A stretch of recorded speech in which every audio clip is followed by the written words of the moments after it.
Good morning, everyone. Welcome to today's hearing. Today we're going to begin by hearing further evidence from Mr. John Hetherington of London Resilience. So I'm going to ask Mr. Hetherington to come back in, please.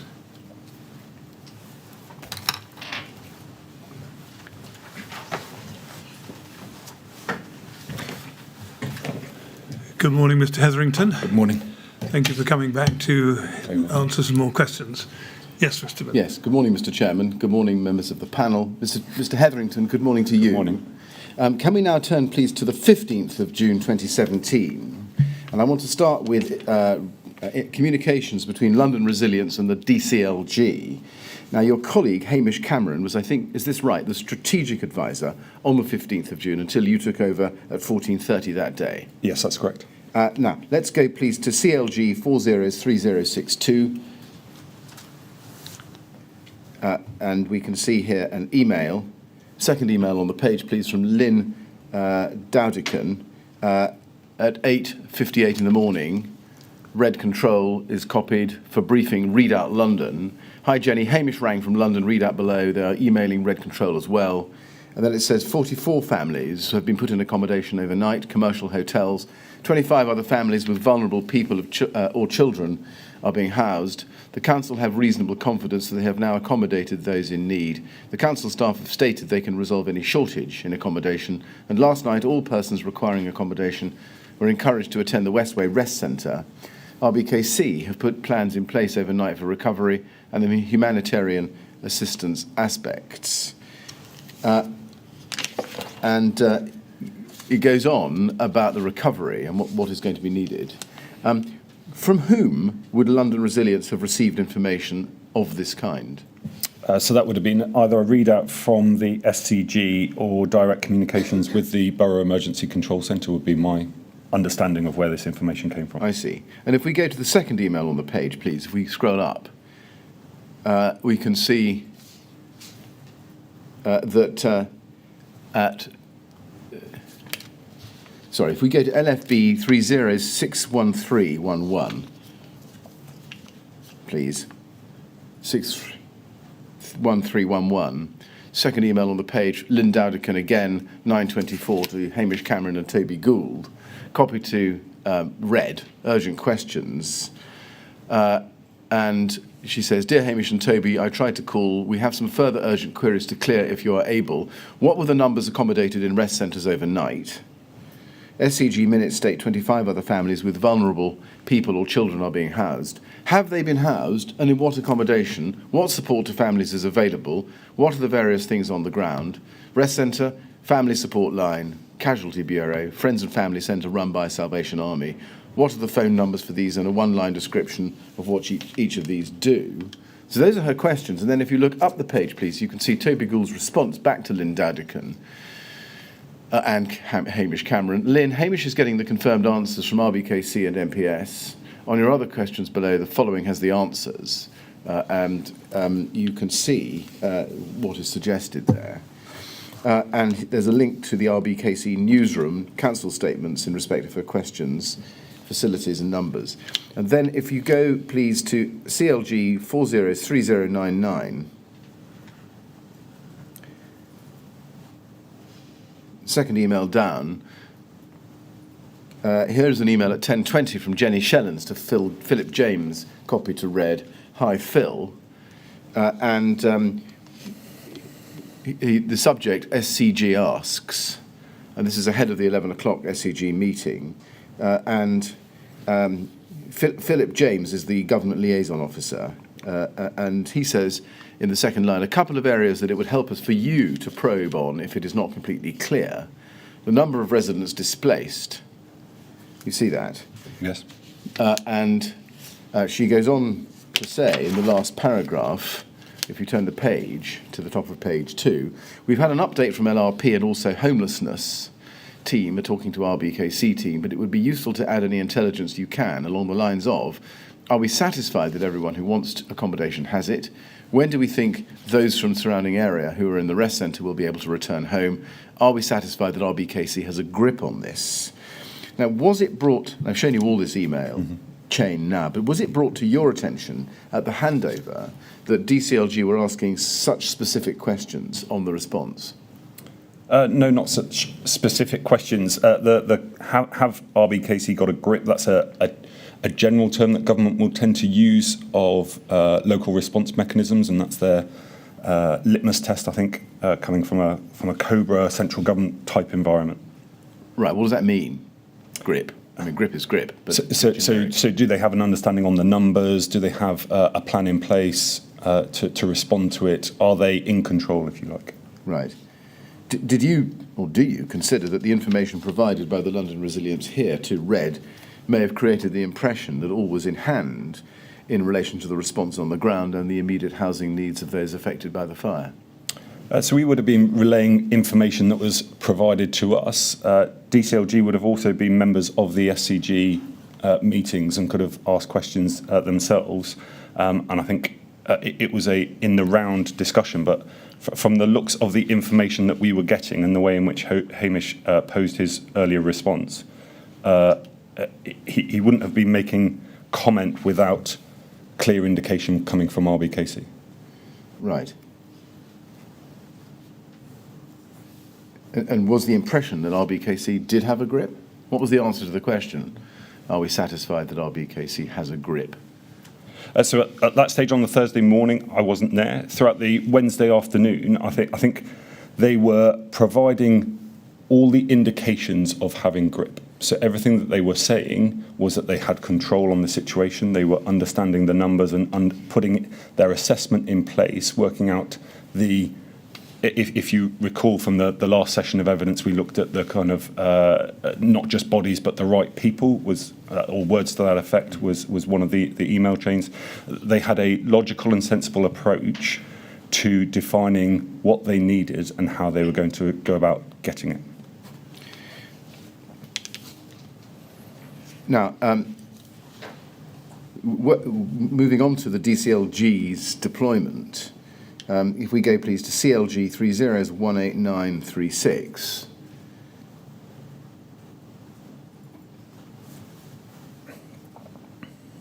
And turn to page 2.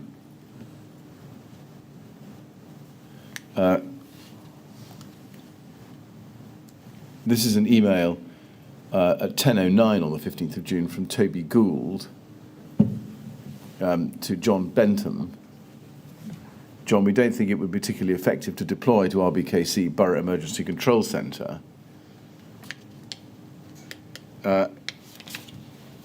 Previously, it's worked best located at SOR and or having a clear line of contact with the CEO / his direct office. That way you can have the overall SCG picture, access to MPS and others, but know you can discuss direct with the LA CEO or his team when required.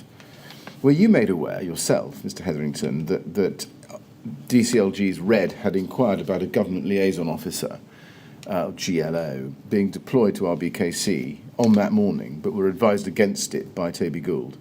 No, I wasn't made aware of that, and nor have I ever seen them deployed direct to the ground in other incidents either. Right. Are you able to explain the rationale for the advice being given here? So Toby is looking at precedent there, and it is usual that a DCLG RED officer, so their Resilience and Emergencies Division, so a government liaison officer would come and be either physically present within the Special Operations Room or be a standing member of the SCG so that they have the information from all of the agencies that they need to speak to there. Right, but what about going into the BEC?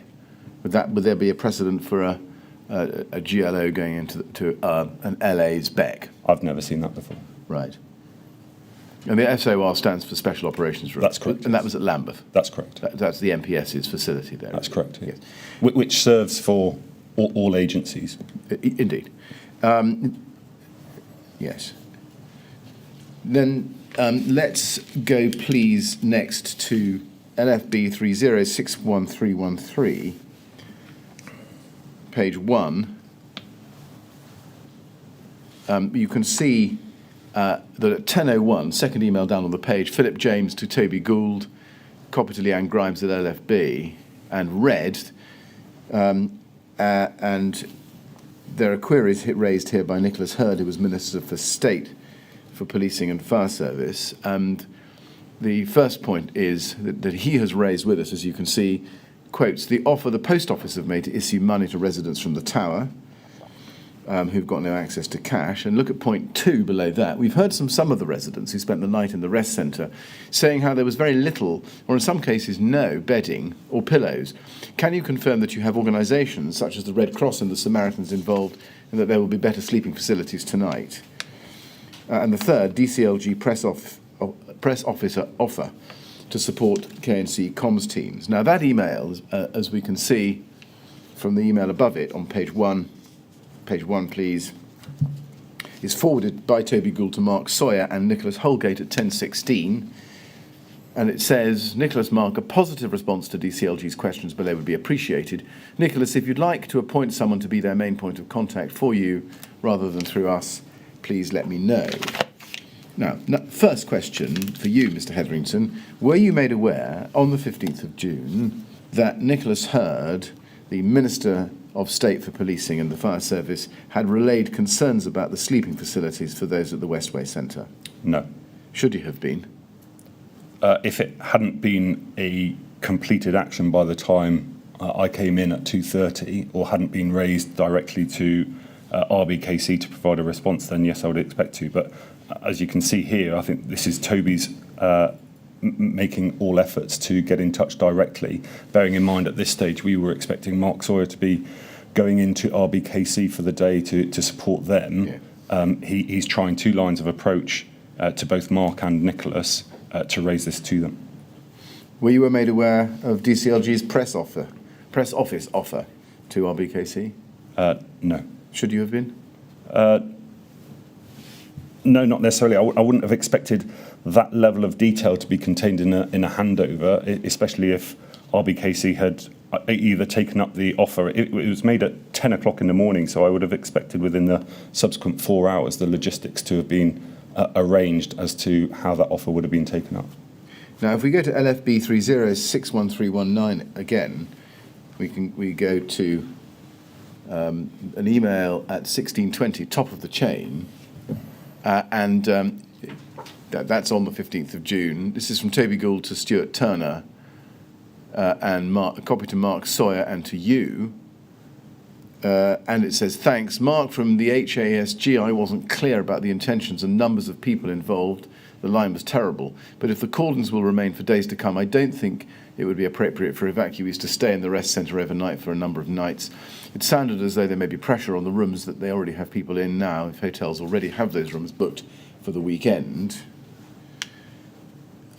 I appreciate they're working as hard as they can and rightly prioritising the vulnerable, and have possibly already considered this, but if there's a possible option, read the offer from the business sector panel, we should explore that route. Don Randall said he just needs numbers, duration, to put the request to the hotel sector. And it continues in that vein. My question for you is, was it clear to you by this point that there was a problem with emergency accommodation? Well, I was copied into this email, so I would have been aware of this email at the time. But again, I think there's options within it. So there's an identified problem with accommodation, but also a route to try and solve it at this point. Yes, and what were you doing about that? What was your role in relation to dealing with this information? So it wasn't my role at this stage. I was, by this time, we were at 4 o'clock, just after 4 o'clock, I would have been in SOR working to the NPS Gold Commander, who would have still been the SCG chair at this stage. Right, but you're copied into this. What did you think your function was in relation to the information being provided here?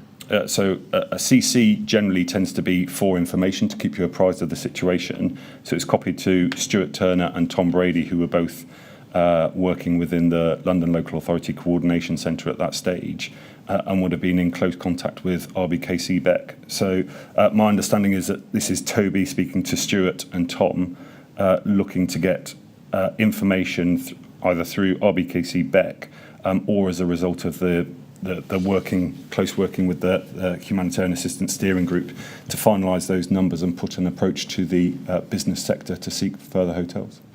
Let's go to LFB 30612330, please.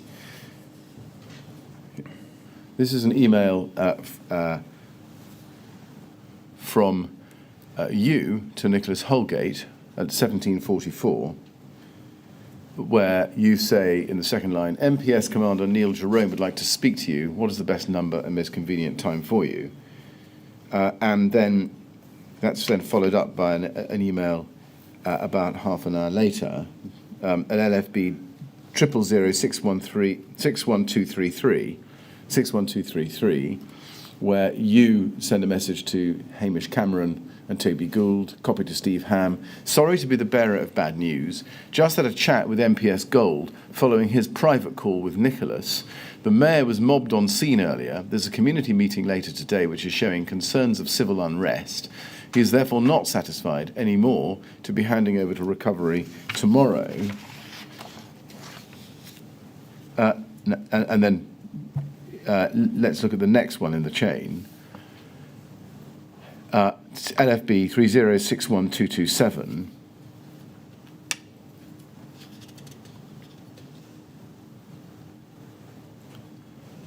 This is from you at 1833, the previous day, which I think we looked at before. And you say there in the second sentence in the first paragraph, I think by Friday we will be handed over to recovery, so that call should go ahead. I think it needs to with the Trooping the Colour and other events over the weekend. Now, you'll recall that from evidence last week.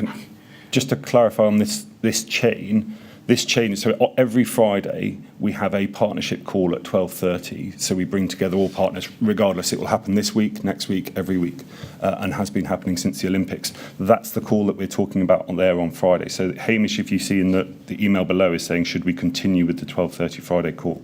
And because there are other events going on in London, such as the heatwave, Trooping a Colour, we felt it prudent to carry on and speak to partners. I think the overarching email there that I'm talking about was, as you'd expect with an operation, once the operation phase has finished, so that the site has stabilised somewhat and the fire is out, we would look to hand over to recovery as soon as possible. Right. So that was all intentions, working through from the Wednesday night into Thursday, through the Thursday. If you recall, some of the other emails we talked about was RBKC putting their structures in place, ready to take over for the recovery. So that's what we were aiming towards on the Friday handover from the SCG to the recovery. So you were aiming for a transfer to recovery by the Friday? That's correct, yes. Right. Then, if we go to LFB 3061233,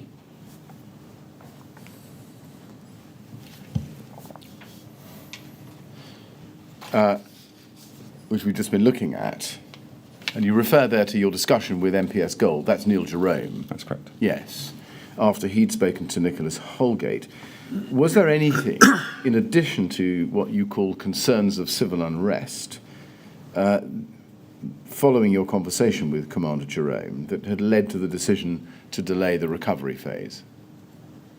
No, it was that. There's kind of two aspects to the incident. There's the scale and then the complexity. The scale remained unchanged. We knew the numbers that we were dealing with by now, but what was becoming more and more difficult was the complexity and this notion of civil unrest, which was growing throughout the Thursday afternoon and into the Friday. And so that made it more complex? That made it more complex, yes. And that led to the delay in the recovery phase starting? Absolutely, yes. Right, I see. Then the final topic on the events of the 15th of June I want to explore with you are the discussions relating to the activation of the LLAG arrangements. Now, just to recap and to clarify, the gold resolution we looked at on Thursday. Now, we looked at Appendix A. We don't need to go back to it. And we also looked at the mutual aid memorandum and I think the circular from 2011. But there are two more documents I think we need to look at to complete the story. Can I ask you please to go to LFB 000061167?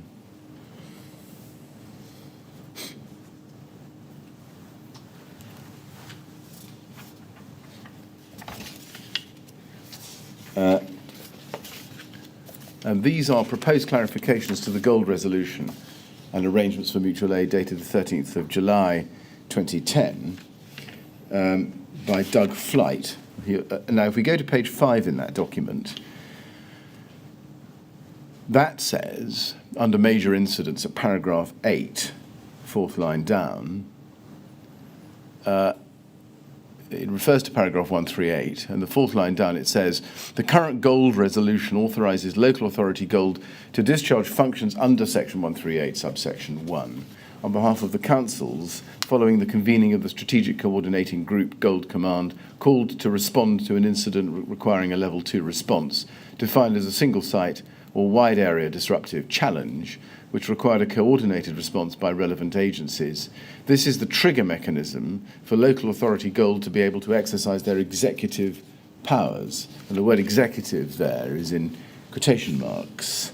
Do you know what those executive powers are or were to be?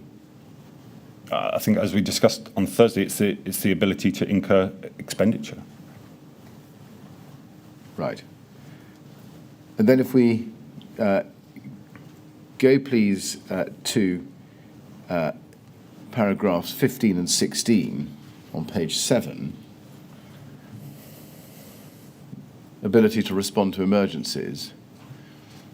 There may be exceptional circumstances where it could become appropriate for local authority Gold to be able to respond to incidents and exercise delegated powers where Gold Command has not been convened. For example, in the event of extreme and disruptive weather or other events. The point in such rising tide events, at which the full local authority Gold arrangements may need to be implemented, will not be clear at the outset, nor would it be triggered by the convening of a police-led Gold Command. To cover this eventuality and any unforeseen events, a process has been developed which permits the full Gold powers to be triggered in the absence of a police-led Gold Command being established, but only where certain procedures are complied with, to give councils the comfort that use of the delegated powers by local authority Gold would only be operated in exceptional circumstances and were absolutely necessary. And then it goes on at 16, in these circumstances, before local authority Gold can exercise powers under section 138, etc., a London Partnership meeting, normally led by the Government Office for London, will need to have been convened, and additionally the prior agreement of London councils on behalf of the boroughs will need to have been obtained. In practice, London councils will be consulted, and its approval will need to be given before local authority Gold is able to exercise any delegated powers.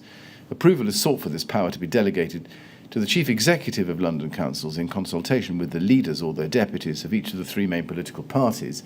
The power of local authority Gold to incur any expenditure would be subject to further controls as set out below. And then it goes on about the discretion to incur expenditure. You say that executive powers were powers to spend money. Is that correct in the circumstances of 15 and 16, which tend to suggest that it might be a little bit wider than that?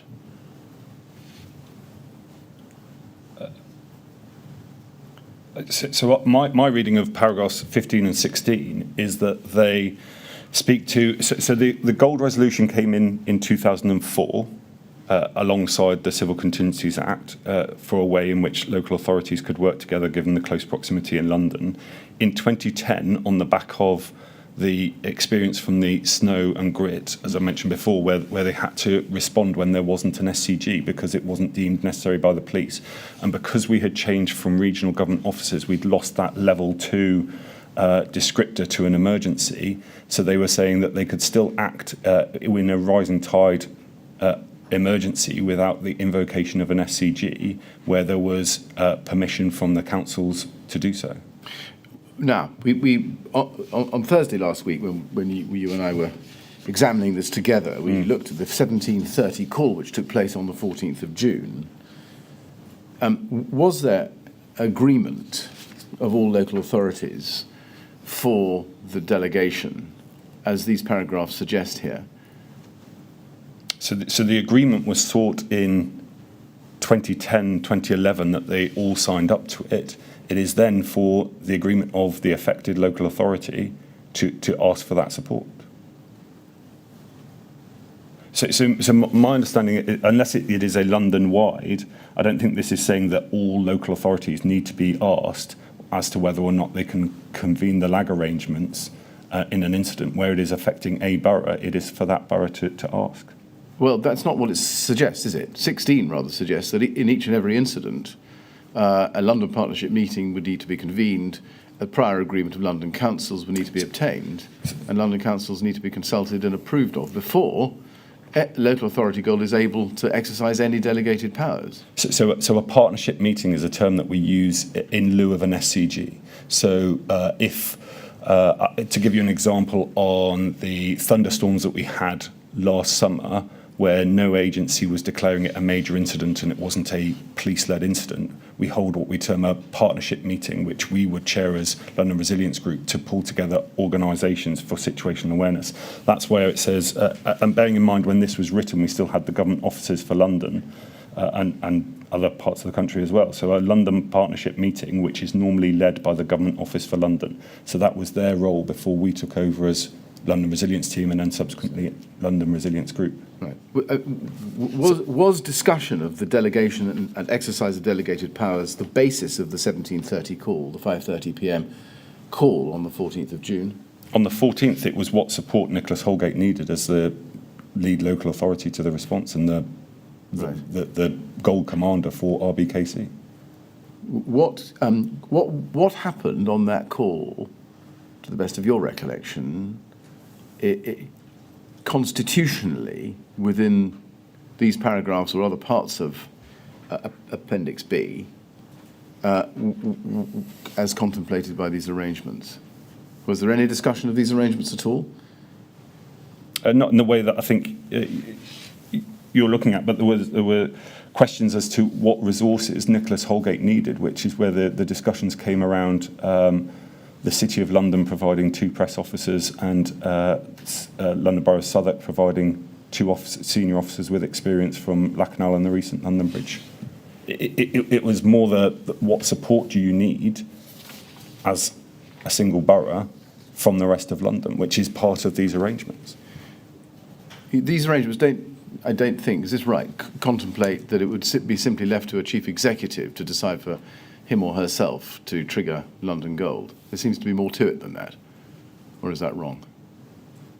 I think that's wrong. The decision around the agreement to the London Gold arrangements was made by each of the council elected membership, so it had to go to a meeting of full council or equivalent, or however it was determined. But that was in peacetime back in 2010 and 11 and took a period of a year for all of the boroughs to sign up to it. Once that agreement had been made, and London councils, I believe, are the organisation who hold all of those signatures in time, then the London Gold arrangements are binding, which says that boroughs will endeavour to provide mutual aid support to each other where requested, and that there is a power vested in a single local authority chief executive, London Local Authority Gold, to commit expenditure in response to an emergency. Just help me with this, would you? You identify Mr. Holgate's request for support from other boroughs by the provision of manpower, in effect. Mm-hmm. Yes. That doesn't require anything to be done under Section 138, does it? Not at that time, not unless they're invoking it. I would imagine RBKC were spending way and above outside of what they had usually budgeted. It would have been, they were paying for hotels, etc., etc. So that is... Well, that's a matter for RBKC, isn't it? Yeah. And they can get mutual support by asking other boroughs to provide manpower in the form of press officers or housing officers or whatever. Yes. So at the moment, I don't see how Section 138 comes into play, No, which is the subject of the Gold Resolution. But the Gold Resolution also is underpinned by the mutual aid agreement as well. Oh, that's where we look for it, is it? Well, it's part of the Gold Resolution is that the boroughs have agreed to a memorandum of understanding of mutual aid, and that's their agreement to endeavour to provide support through staffing or services to other local authorities as and when requested. The mutual aid agreement puts that in one of its first paragraphs. Yeah. All right, thank you very much. Let's go to LFB 30612225. This is the email that we saw on Thursday from you at 1858, which was the précis. a short précis of your call at 15:30 with Nicholas Holgate, which you send to him. And if we go, please, to the section immediate and longer-term support in the third chunk, about halfway, a third of the way down your screen, and the last paragraph of that says, well, actually, I can pick it up 2 lines down in it. It says, if requested by the leader of RBKC, London councils may make an approach to political leaders across London to provide political support to RBKC, but it was recognised this is a small network of people able to act in this capacity and a delicate subject. What did you mean by that?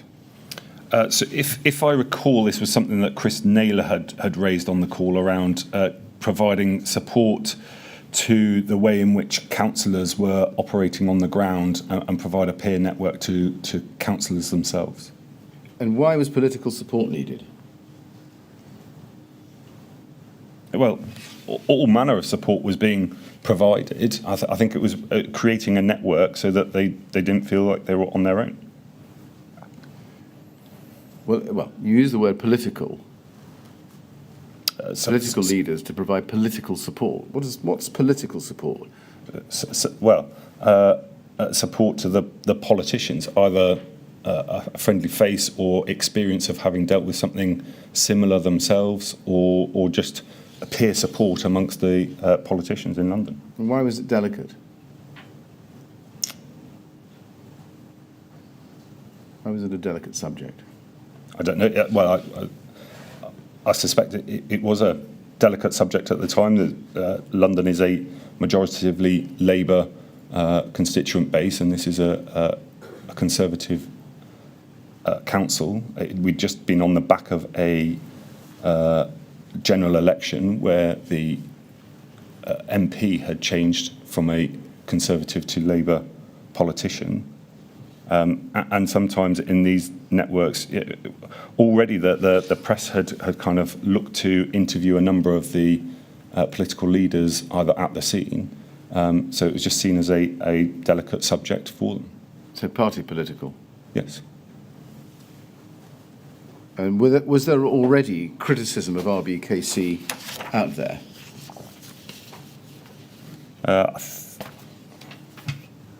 I think it was starting to swell by the Wednesday evening when we were coming to get there, yeah. Yes. Now, let's then go, please, to LFB 00119268.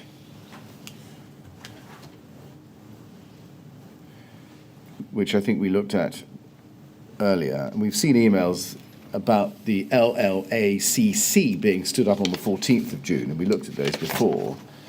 And it was officially opened on the morning of the 15th at 8:15 in the morning. Is it the case that there was a hybrid situation in play on the 14th, LLACC not officially open but stood up? Yes, that's correct. Yes. And was that because it was anticipated by London Resilience that RBKC would activate the LLAG arrangements? Yes? Yes, or there would be requests for mutual aid, yes. Let's go to LFB 00061234.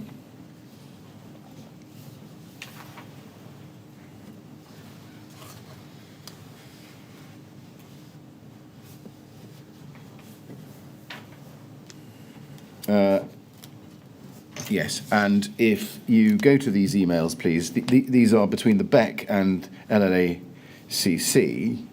And if we can start, please, on page 2, 1634, 15th of June, questions for Beck. And there they are. This was sent by LFB LAC1 to the Beck, official for action. Good afternoon, I'm your liaison officer. This comes from Gillian Maxwell. You see that? Yes. And the questions are fourfold. And the fourth one is, with regard to assistance from boroughs, please can you be giving some serious thought to what you are likely to be needing over the next 24 to 48 hours and over the weekend. As the closer we get to the weekend, the harder it will be for this to be facilitated. Was that normal practice in an emergency, namely for the LLACC to be asking the responding authority questions like that? Was that normal? Well, I think we were trying to assist them and getting some foresight. We're getting towards the end of the working day for most other local authorities in London. So to get some form of request out that they can be thinking about. This is now the Thursday. So we were trying to be preemptive in terms of what support they would need over a longer period of time, and be on the front foot in terms of what they're requesting. Yes, but at this point there'd been no decision by Nicholas Holgate to invoke the London Gold, and you were still in a hybrid situation. Would it be normal, while the LLAC was stood up but not yet activated, for it to be asking questions of this nature? What are you likely to be needing over the next 24 to 48 hours? Yes, I think we're trying to be supportive, and that's part of our role to try and help get the boroughs to that position. Yeah, I mean, my question really, what underlies my question is, was there an indication at that time that RBKC was floundering? Not necessarily floundering, but I think it would be it would be difficult for a borough to sustain that level of operations over a continued and longer period of time. So we were trying to get on the front foot so that push them into thinking what are you going to need in the future, so that we can start to ask it for you now, so that it can come in good order.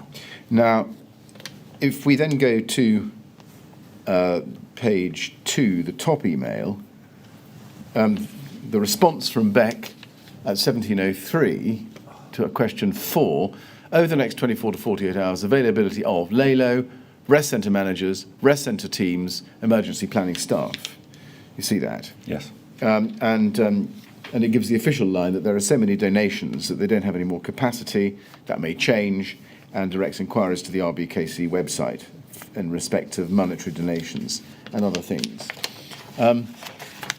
Now, if we go to page 1, please, last email on page 1, Gillian Maxwell from the LAC, LLACC, replies at 17:14, confirming that contact will be made. You see that? Contact will be made to boroughs for staff.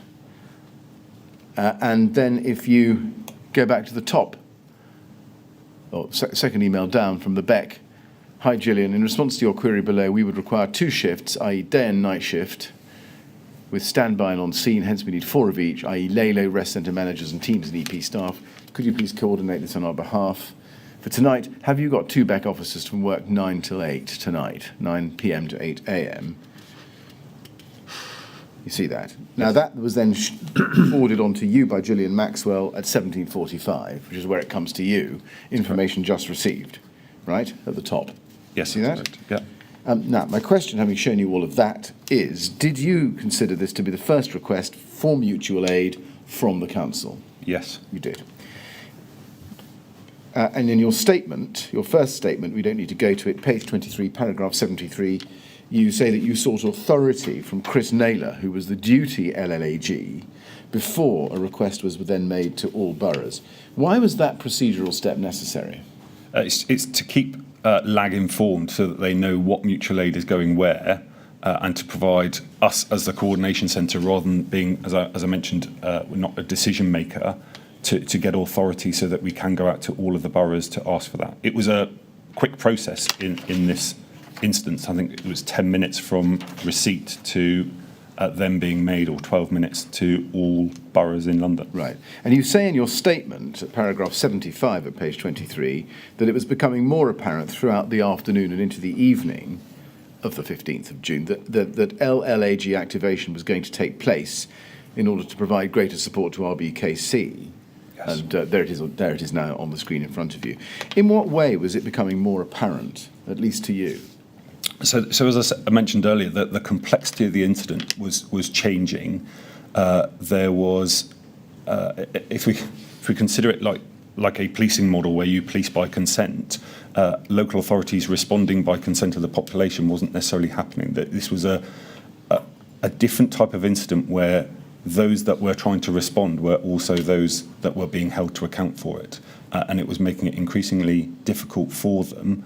And the complexity of the incident and the number of areas of response. The donations were continuing to grow, which was an area that they had to respond to, and the kind of expansion of the walkways and not getting access back to property that you would expect normally very quickly. A rest centre open more than a few hours or 12 hours is quite a rarity. So this kind of growing length of issue was, or kind of problem for them was adding to the complexity. Right. So it sounds from that answer that there were a number of factors which, to your mind, meant it. Is this right? Increasingly inevitable that LAG would be triggered in some way, and those are the factors you've just set out. Yeah, the RBKC would require greater support in responding to this, yes. Was there any particular dominant factor in the list you've just given us? No, I think it was an amalgam of all of them. Right. LFB 000061219 next, please. This is your logbook entry for 15th of June at 18:39. If we can go, please, to page 12. And you can see there at 18:39 at the foot of the screen, call from Mark to explain the rationale for the LLAG activation, I think that says. Am I right? Yes, that's correct. Yeah. Now, you say in your statement, and we don't need to go to it, paragraph 76 on page 24, that the rationale is documented in your email to Toby Gould and Hamish Cameron at 1902. Let's go to that then, linking the two documents through your statement. LFB 000061236, and you say there, evening all, in light of the increasing complexity of the incident, the recent request for mutual aid from RBKC, and a number of other factors, the decision has been taken to activate LLAG to own the incident and support directly RBKC. Current plan, that as of tomorrow morning, Paul Martin Wandsworth will go into RBKC to support LLAG, and 3 other chief executives will be made available to support aspects of the response. Hopefully the next email will contain better news. Now, first, the number of other factors. Are those the factors that you've just described to us? Yes. Thank you. Who is it who made the decision to activate LLAG? It was a request from Nicholas Holgate, I understand.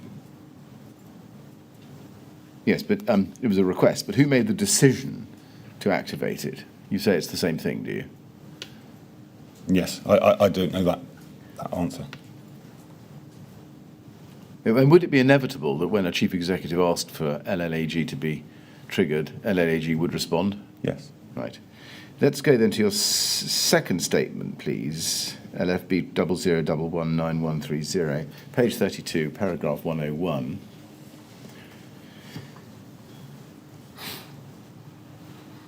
And you say there, once the scope of the incident and the need for wider support to assist with the increase in community tensions and the recovery process became more apparent, it became appropriate for RBKC to officially request the support of LLAG in leading the coordination of the incident and in establishing a new command structure. That process was put in motion on the evening of 15th June 2017, and LLAG was formally activated in the early afternoon of the 16th of June 2017. Was there a particular reason why LLAG could not be activated immediately when Nicholas Holgate requested it on the evening of the 15th of June? I don't know. I think it was the complexity required some level of assessment to go in so that people understood exactly what it was they were taking on in that capacity as London Local Authority Gold. Why is that, given that Mark Sawyer had been at RBKC at the town hall from 8 a.m. that morning? I don't know. You don't know. I mean, is that you speculating when you say, I think it was the complexity required? Do you actually know why there was a delay, or are you just giving your view of it now? I'm just giving my view as I understood that there was that growing complexity and the need to undertake some form of assessment. And what form of assessment was undertaken? Well, I think that the chief executives going in wanted to see for themselves what was in place and make it a managed and orderly assumption of that control, coordination. Pushing then later into the evening of the 15th of June, LFB 000061238. This is an email from you to Toby Gould, Hamish Cameron and Steve Ham to tell them of a conversation you'd had with Emma Strain, who was the Assistant Director External Relations at the GLA, And your email refers to City Hall's concerns regarding grip. Again, we can see that. If you go, please, to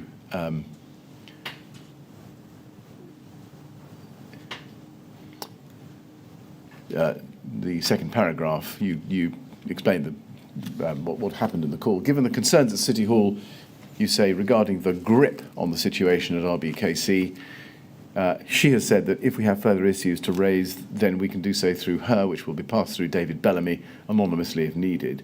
Obviously, this will be sensitive, so not a wish list of gripes, but just to make you all aware that we have that avenue should it be required. Had you been told what City Hall's concerns were about RBKC at that time? I think it was the changing media approach to the RBKC situation, and like I say there, the grip, which is, as we discussed earlier, quite a wide-ranging term, but the control and exertion that RBKC were having on the situation. Right. And what were those concerns specifically? I can't remember exactly. Then we go to LFB 000061240. And this is an email from you at 2204 to Toby Gould, Hamish Cameron, Matt Hogan and Steve Ham. Overnight update, no significant change to the situation. And then if you go about halfway down the email, you can see you say this: LLAG activation. This will not take place before 1300 most likely. John B, that must be John Baradell, will go to RBKC to see what he's signing up to before he officially activates LLAG. Mark is currently in RBKC trying to help them set out their stall. My take on this, spoke briefly to Hamish. We can use this to show support to mutual aid through the LLACC and potentially reduce commitment to recovery and HA. Mark's requests of us have diminished now that he's spent a day in RBKC and understands the frustrations and the dangers of getting embroiled in sorting out a larger number of problems for them. Why did John Baradell, to your understanding, need to see what he was signing up to before officially activating LLAG? Because he needed to understand what it was. So John wasn't the official lag at that time. I think there's almost a potential that this was getting beyond what the London Local Authority Gold arrangements were, where a single chief executive was representing on behalf of local government views. Right. You told us earlier when I asked you that if a chief executive asked for LLAG to be activated, LLAG would inevitably respond. Is it to your understanding that John Baradell might not? He might say no? No, I don't think he was ever in the position or would have said no. I think he just wanted to understand what the scale and complexity was that he was going into, and what it was that would be needed to be done, how much support was required around that. But in the meantime, LLAG would not be operating. It would be RBKC in control. Yes. Yes. And why would it be necessary to have that in that limbo period pending John Baradell working out what was needed? Why not go in straight away and after activation and work it out at that stage? Well, it doesn't make sense just to rush in and then have that paucity of working out what it is you're going to do at that point either. Well, does it not, given that RBKC was now being criticised from all sides in its handling, which had partly necessitated the invocation of LLAG in the first place? I think it's probably 6 of one, half dozen of the other. It was trying to get a good start to the lag arrangements coming in and understanding the exact extent to which they're operating in. Right. Now you say John B will go to RBKC to see what he's signing up to before he officially activates LLAG. Is that right? Was it within his power officially to activate LLAG, or was that left simply to the request by Nicholas Holgate as the chief executive? Nicholas, I think this is probably my sloppy use of English at quite a late time in the evening. Right. Was there a sense in your mind that LLAG were nervous, reluctant perhaps to get involved, having been asked? No, I don't think they were nervous or reluctant, and I think that's shown by the level of support that did go in on the Friday.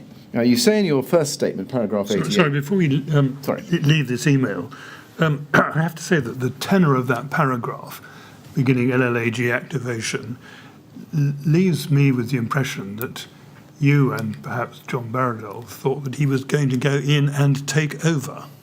In other words, decide what should be done, deploy resources, take it out of the hands of Mr. Holgate. Is that how you understood it?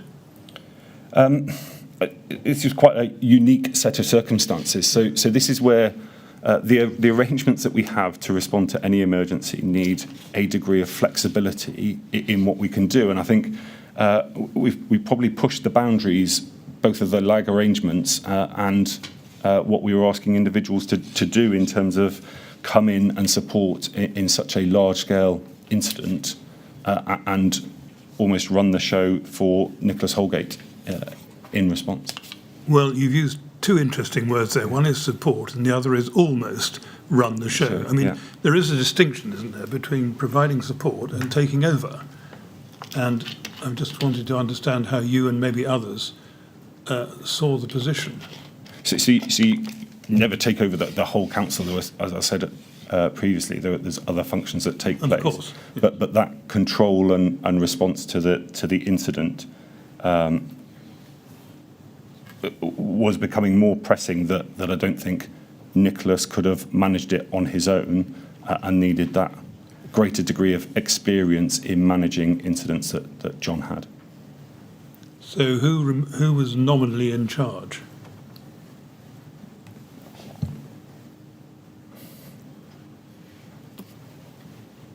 I don't know whether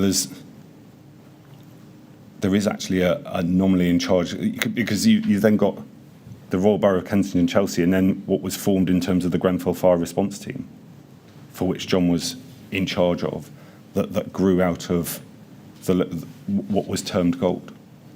That emerged in the days after. Thank you. Yes, Mr. Millett. Yeah. Now, paragraph 88 of your first statement, page 26, you say that the LLAG arrangements were activated in the early afternoon of Friday the 16th of June. Was the 19-hour delay between the decision being taken by Mr. Holgate to invoke LLAG and the activation itself justified by any objective or rational criteria?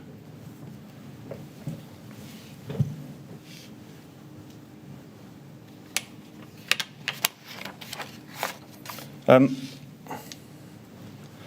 think it was indicative of where we were up to at that stage in the incident and working through it collectively so that there was a full appreciation of what that lag roll would be and what they needed to do when they took over. I can't answer that question, I'm afraid. Well,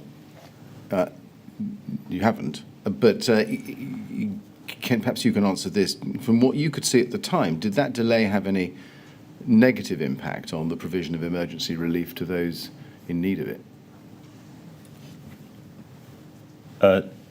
Not that I'm aware of, but we can't repeat it and see what the impact would have been had it taken over at that time. 16th of June, Friday. Let's move to that. LFB 000061219, please. And I'd like to show you this entry in your logbook on page 16 for that day. And if you go, please, to 9:11 in the morning, at the top of the screen, it says, call with Mark Sawyer regarding Chris Naylor's political concerns and potential need to... Is that message or massage? Message. Message, political lead from London Council. What does that entry mean? I can't remember the details of the call, but that would have been a discussion between Mark Sawyer and myself around Chris Naylor's political concerns and the need for, or I think what we were looking for is something from London councils to send out a message to all of the political leads. What were Chris Naylor's political concerns? I think they were still the same concerns that he had the other day around getting support to the other politicians. I can't remember the exact details of what any further concerns would have been. Right. And what sort of message from London councils did you have in mind when you said potential need to message political lead from London councils? What had you got in mind? I honestly can't remember. I don't know what that would have been. Let's then turn to the HASG 16th of June 2017. Well, let me just ask you before I go there. Was there a sense of reluctance or trepidation, perhaps, of LLEG stepping into what might have been regarded by you at the time as a political minefield, or what had become one? Not that I'm aware of. Did that account for the delay? The nervousness of stepping into what had become politically delicate? I don't know, because I wasn't aware that it was a hugely politically charged situation. I think that's quite apparent for everybody to see. But I certainly have no indication that that was the cause of a delay at the time. Yes. Let's go to the HASG. Can we go, please, to, and there's a bit of background to this. There was a first meeting of the HASG, by way of background, on the 15th of June, attended by Mark Sawyer. And if you go, please, to LFB 000613320, this is an email to you on the 15th of June, so the evening before, at 22:24. This is Toby Gould. I'm sorry, I said Mark Sawyer. I meant Toby Gould. Email to you of that evening. And if you go to the fourth paragraph down, HASG, he says, I assume I'll pick up our lead on this in the morning, midday meeting. I'm turning to the composition now to try to make sure they have all the right partnership people involved. Things look to be improving with H&F providing the secretariat, but I'm not sure if any of the actions around establishing subgroups, etc., have been progressed this afternoon.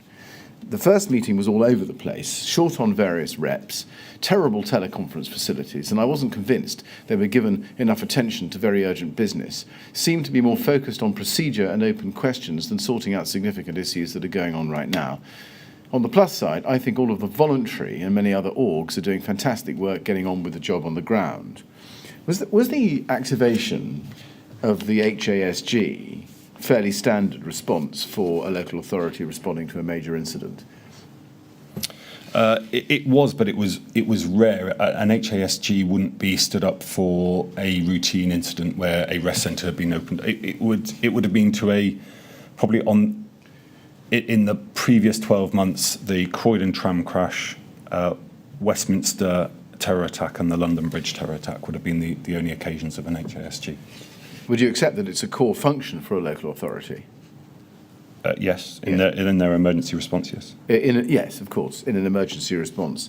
Well, to your recollection, was the operation of the HASG ever practiced during training sessions? Yes, so it had been practiced through the Exercise Unified Responder the year before, in 2016. Right. Were you concerned by what Toby Gould was telling you in this email that evening?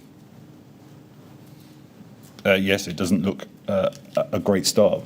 As we've heard through the previous evidence, I don't think the humanitarian assistance lead officer was expecting to undertake that role or had the necessary support around them to be able to do this. Did you do anything as a result of being told what we can see you were told by Toby Gould that evening? Not personally, because I knew Toby had... The reason Toby is saying he's assuming he'll pick up the lead on this and had been involved was because he had supported the London Borough of Southwark 11, 12 days previously through the London Bridge attack. So he had the experience and some of the networks into the voluntary sectors to make sure that they were engaged and supported, which is why he talked about trying to make sure that they have the right partnership people involved, because he already had those linkages, or some of those linkages previously. I see. So is that why he offered to provide the secretariat to the HASG? That's correct, yes. I see. Then let's go, please, to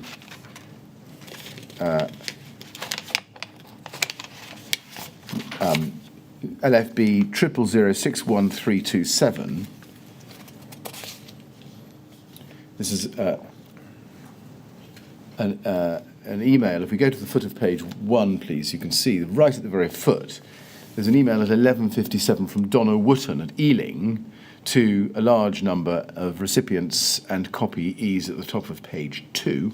We go to that, please. You are emailed as well as Matthew Hogan and Toby Gould, as you can see. And she says, "Hi all. Can I put in a request that either more resource or seniority is put into the LLACC link role? I recognise priorities should be with RBKC, and this is incredibly serious and dynamic incident, but I personally am struggling a little bit here in getting any information or response to queries." And then she says, "The mutual aid requests are messy and complicated, and I recognise again its dynamic situation, but I've had to ask the LLACC 3 times to confirm a request, and no one is answering emails or calls.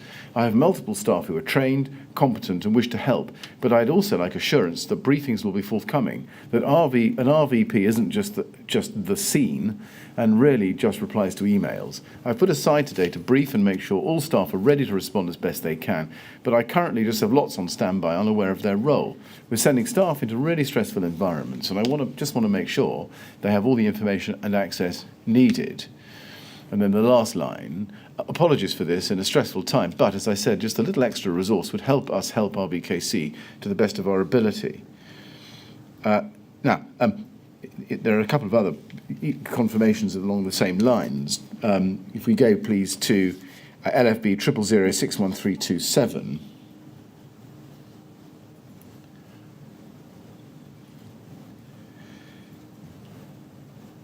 This is an email from Twum Palmer, who is head of contingency at Hounslow, and Twum Palmer agrees with Donna Wootton's email, and again you're copied into this. It only comes about 9 minutes later. I agree. Also, I wanted to mention the lack of timely information every day and the lack of CAP reports, situal awareness briefings, which would be very helpful here locally. I would also like to see the mutual aid be a little better and more efficiently coordinated, as it's been quite frustrating locally here too. Echoing what Donna says below, and understand you're doing a great job supporting this in a stressful time, and a lot of us are willing to help. And your response, and the response to that comes at the top of page 1. If we can just scroll up to that, you are a recipient of an email from Toby Gould. Just checking who's responding. They could be sent SEG minutes, stat reports. The response on mutual aid is simply that we're having to process as and when we get them. And then if you go to LFB 0006778, and there will be a question after all these documents, but if you go to 6778, that's LFB 0006778, first email down. You respond at 15:04 to Twum Palmer, who's at Hounslow, and Donna Wootton at Ealing, and also Toby Gould, Matt Hogan, and copied to others. To Donna, thank you for the email. Hopefully the latest email from the LLACC provides you with an update you need. I appreciate your sense of a lack of information. Rest assured, had there been a risk from the plume, we would have circulated that, but had to prioritise in ensuring the right information, verified and confirmed, goes to those responding. We will work to make sure it's more widely available when there are significant changes to that released. As you can imagine, there are some very difficult issues being dealt with that it would not necessarily be appropriate to share on a more open basis. And then you say this: with regards to mutual aid, we are doing everything we can to clarify requests, but until last night had not received any formal requests from RBKC.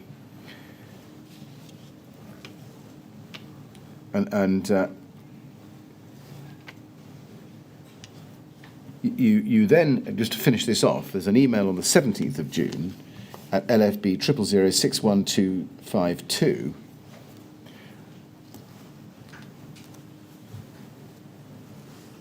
So this is the Saturday now.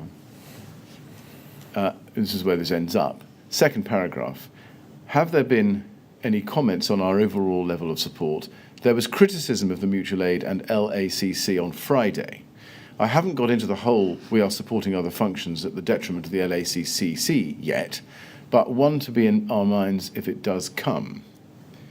Can you, now, here's the question, having shown you all of that material, can you explain what you meant there by supporting other functions at the detriment of LACC? What were the other functions you were supporting? So the humanitarian assistance steering group, the mass fatalities coordination group providing the secretariat to those, and some of the other wider response, so trying to pull together information on the communications group, etc., and tying in those. So that's not written into either of those frameworks that we provide that secretariat response.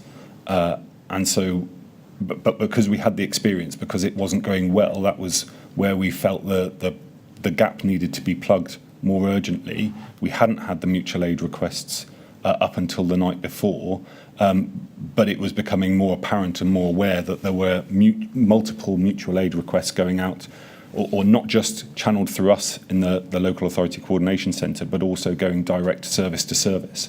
So the end user in each of the 33 boroughs was getting multiple requests at different times of the day, which became difficult for them to organise and agree to what collective, cohesive support they could provide from their authorities as a whole. Right. Now, we saw criticisms from the head of emergency management at Ealing and the head of contingency planning and resilience at Hounslow. Was their criticism in each case fair, did you think? It was partly fair. It wasn't a straightforward. It wasn't a. It wasn't as good as the response we would wish to have. We had a procedure for mutual aid whereby a borough requesting mutual aid would provide a form which describes what the effect they want to have achieved, as much notice as possible, and how it would best be filled, which we could go out to the boroughs with.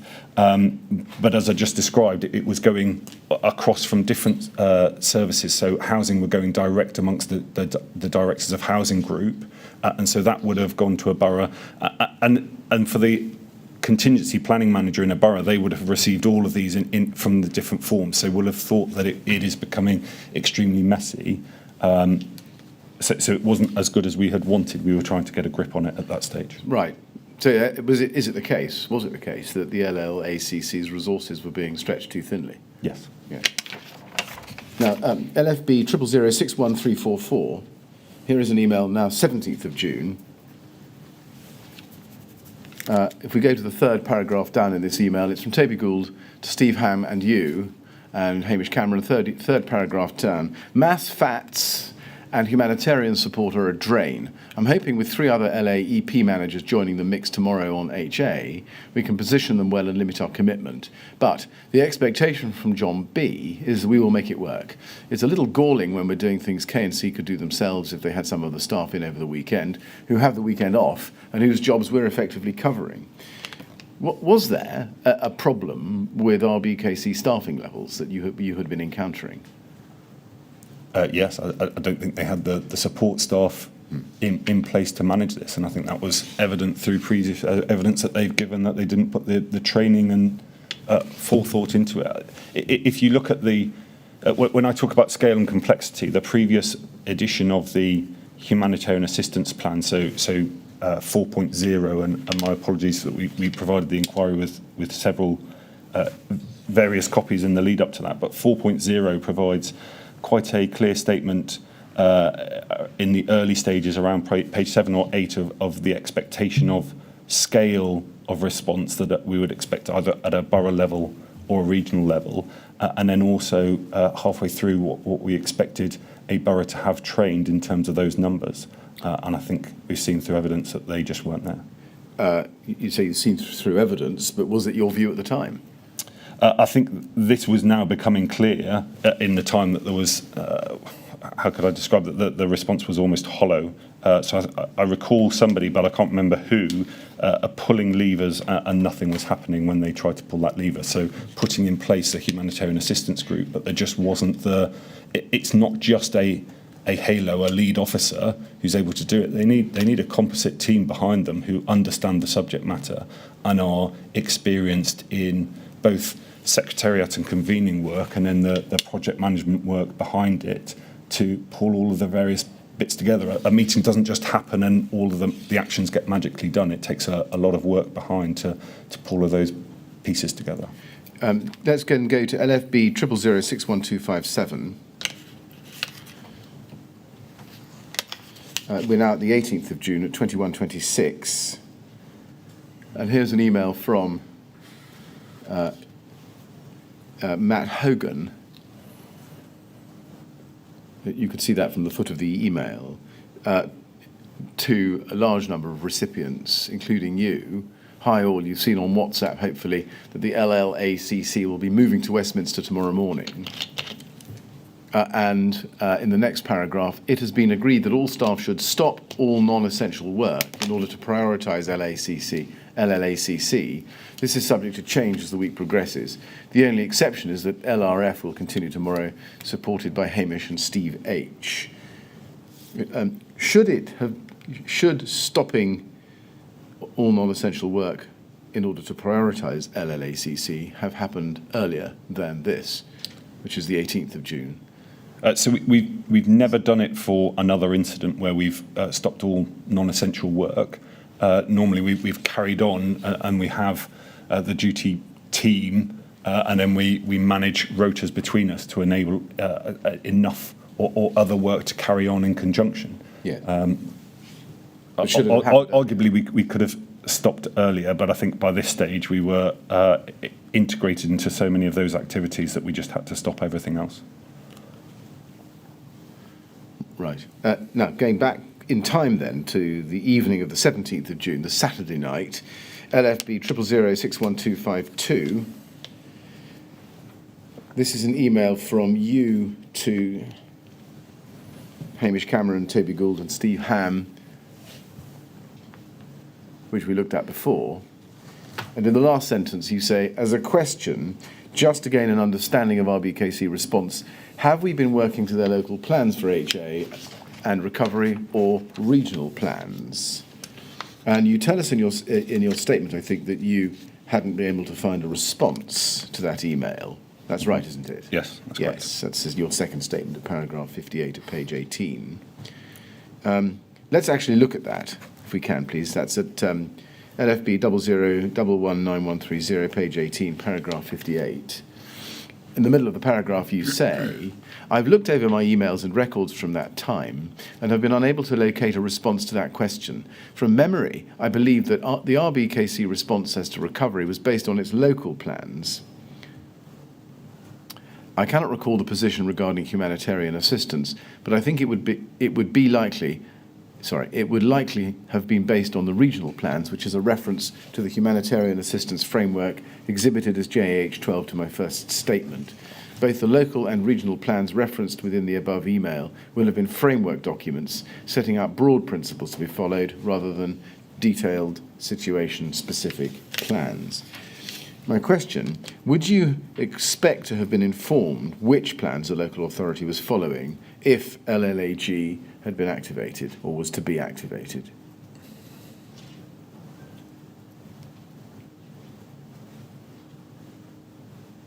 I don't think it would have made a huge difference. I think I was just trying to understand whether or not they had contextualised the plans specifically or whether it was the wider frameworks. A number of boroughs do use the regional frameworks as their overarching plan or their loose framework. It's just sometimes they add more detail and contextualisation as to how they will achieve that within their local plan. Did it concern you at the time that you didn't know which plan the local authority was following in its response?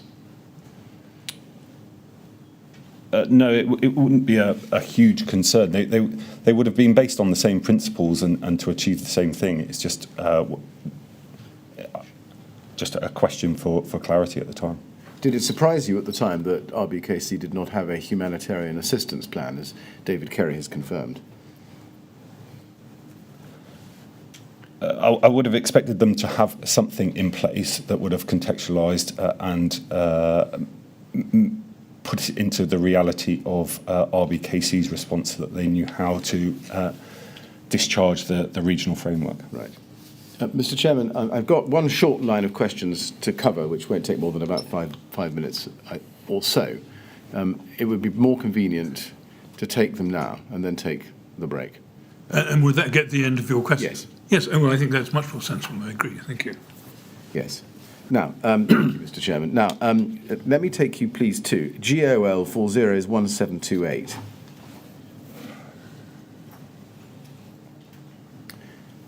This is a paper published by London Resilience and the LAP, MSL Peer Review Results 2016, as you can see. And the introduction says that this paper provides the complete results of the 2016 MSL peer review. The MSL assessment provides an overview of London's collective local authority capabilities in preparedness for emergencies and also provides boroughs with an assurance of their individual organisational capability. The results are intended to be used at both the London and individual borough level to inform collective and individual improvement needs respectively. And if we go to page 5, please, in this document, and we look at the last paragraph on page 5, it says, overall, the stabilised trends provide a positive picture. It was never intended or expected that the MSL would be 100% green in all boroughs. The implementation of a 3-year planning cycle demonstrates confidence of existing capability amongst boroughs and a step towards unity of effort in planning. The greater detail of new assessment also now provides targeted information for future improvements of those capabilities. With the introduction of EP 2020 and the standardisation project, it is expected to improve on the scorings of amber and red ratings over the coming years, lifting the standards of London local authorities' resilience planning.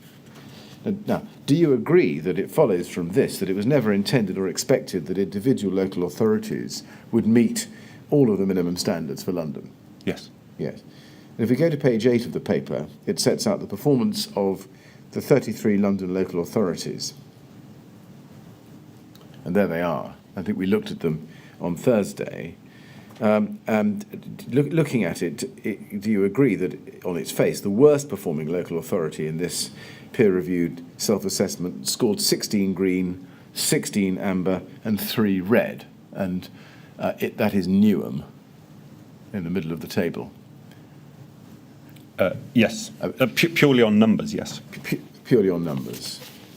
Was any action taken by London Resilience to improve Newham's performance after these results were filed with LAP? So that's not our role to improve their performance.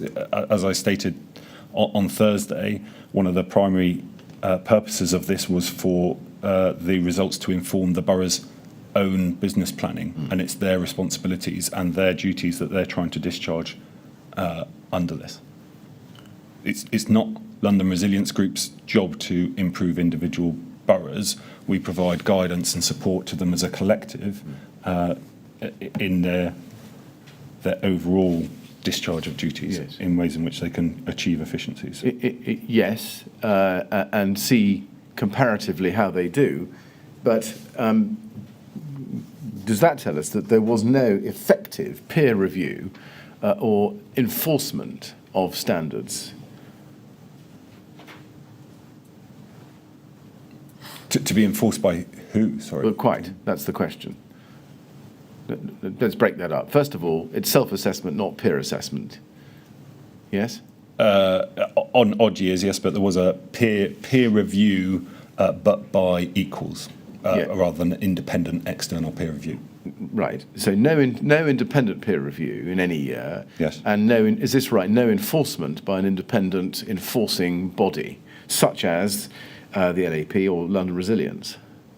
The local authorities panel and London Resilience are not enforcing bodies. No, exactly so. Yes. And there isn't one or wasn't one. No, there isn't one. No. No.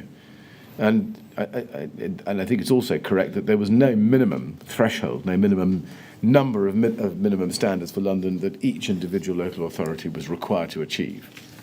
No. No.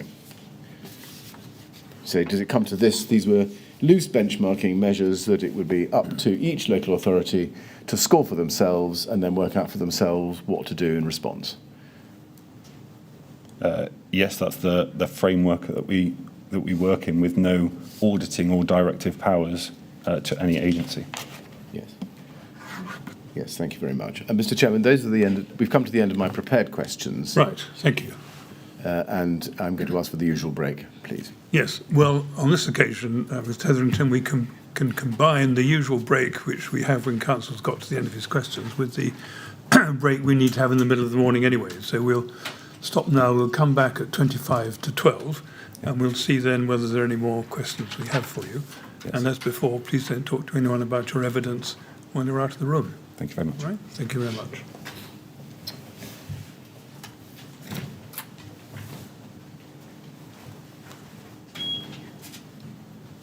Thank you. 25 to 12, please. Thank you.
Would you ask Mr. Hetherington to come back in, please? Thank you.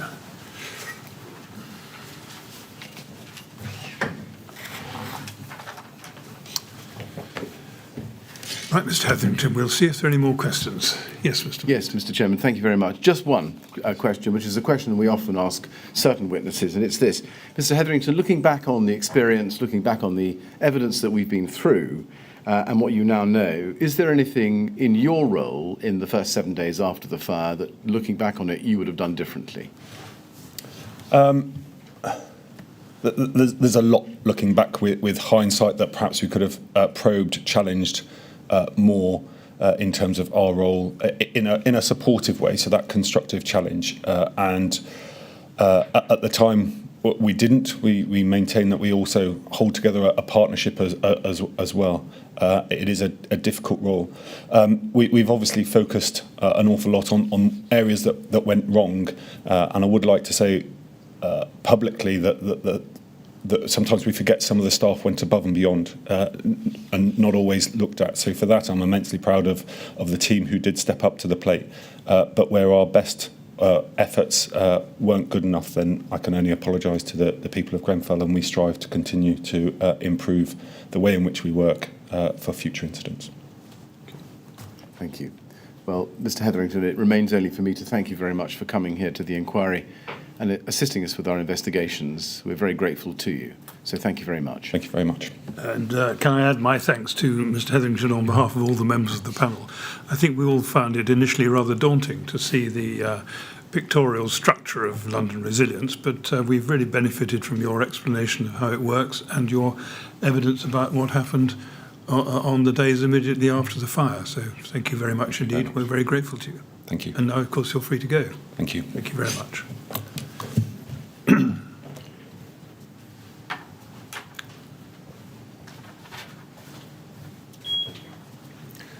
Thank you, Mr. Millett. Now we have another witness waiting. We do. And we're having a change of witness and a change of counsel, I think. We are, yes, that's right. Mr. Sawyer is the witness and Mr. Keating is the counsel. Right. Well, in those circumstances, I think the best thing is if we rise for a couple of minutes to allow the usual arrangements to be made, and perhaps you'd ask the usher to come and tell us as soon as you're ready. Very well, thank you. Mr. Keating can ask the usher to come and get us when he's ready. Yes, thank you very much. Thank you very Mr. much. Chairman. Thank you.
Yes, Mr. Keating. Good morning, Mr. Chairman. Good morning, members of the panel. Could I call Mark Sawyer, please? Thank you.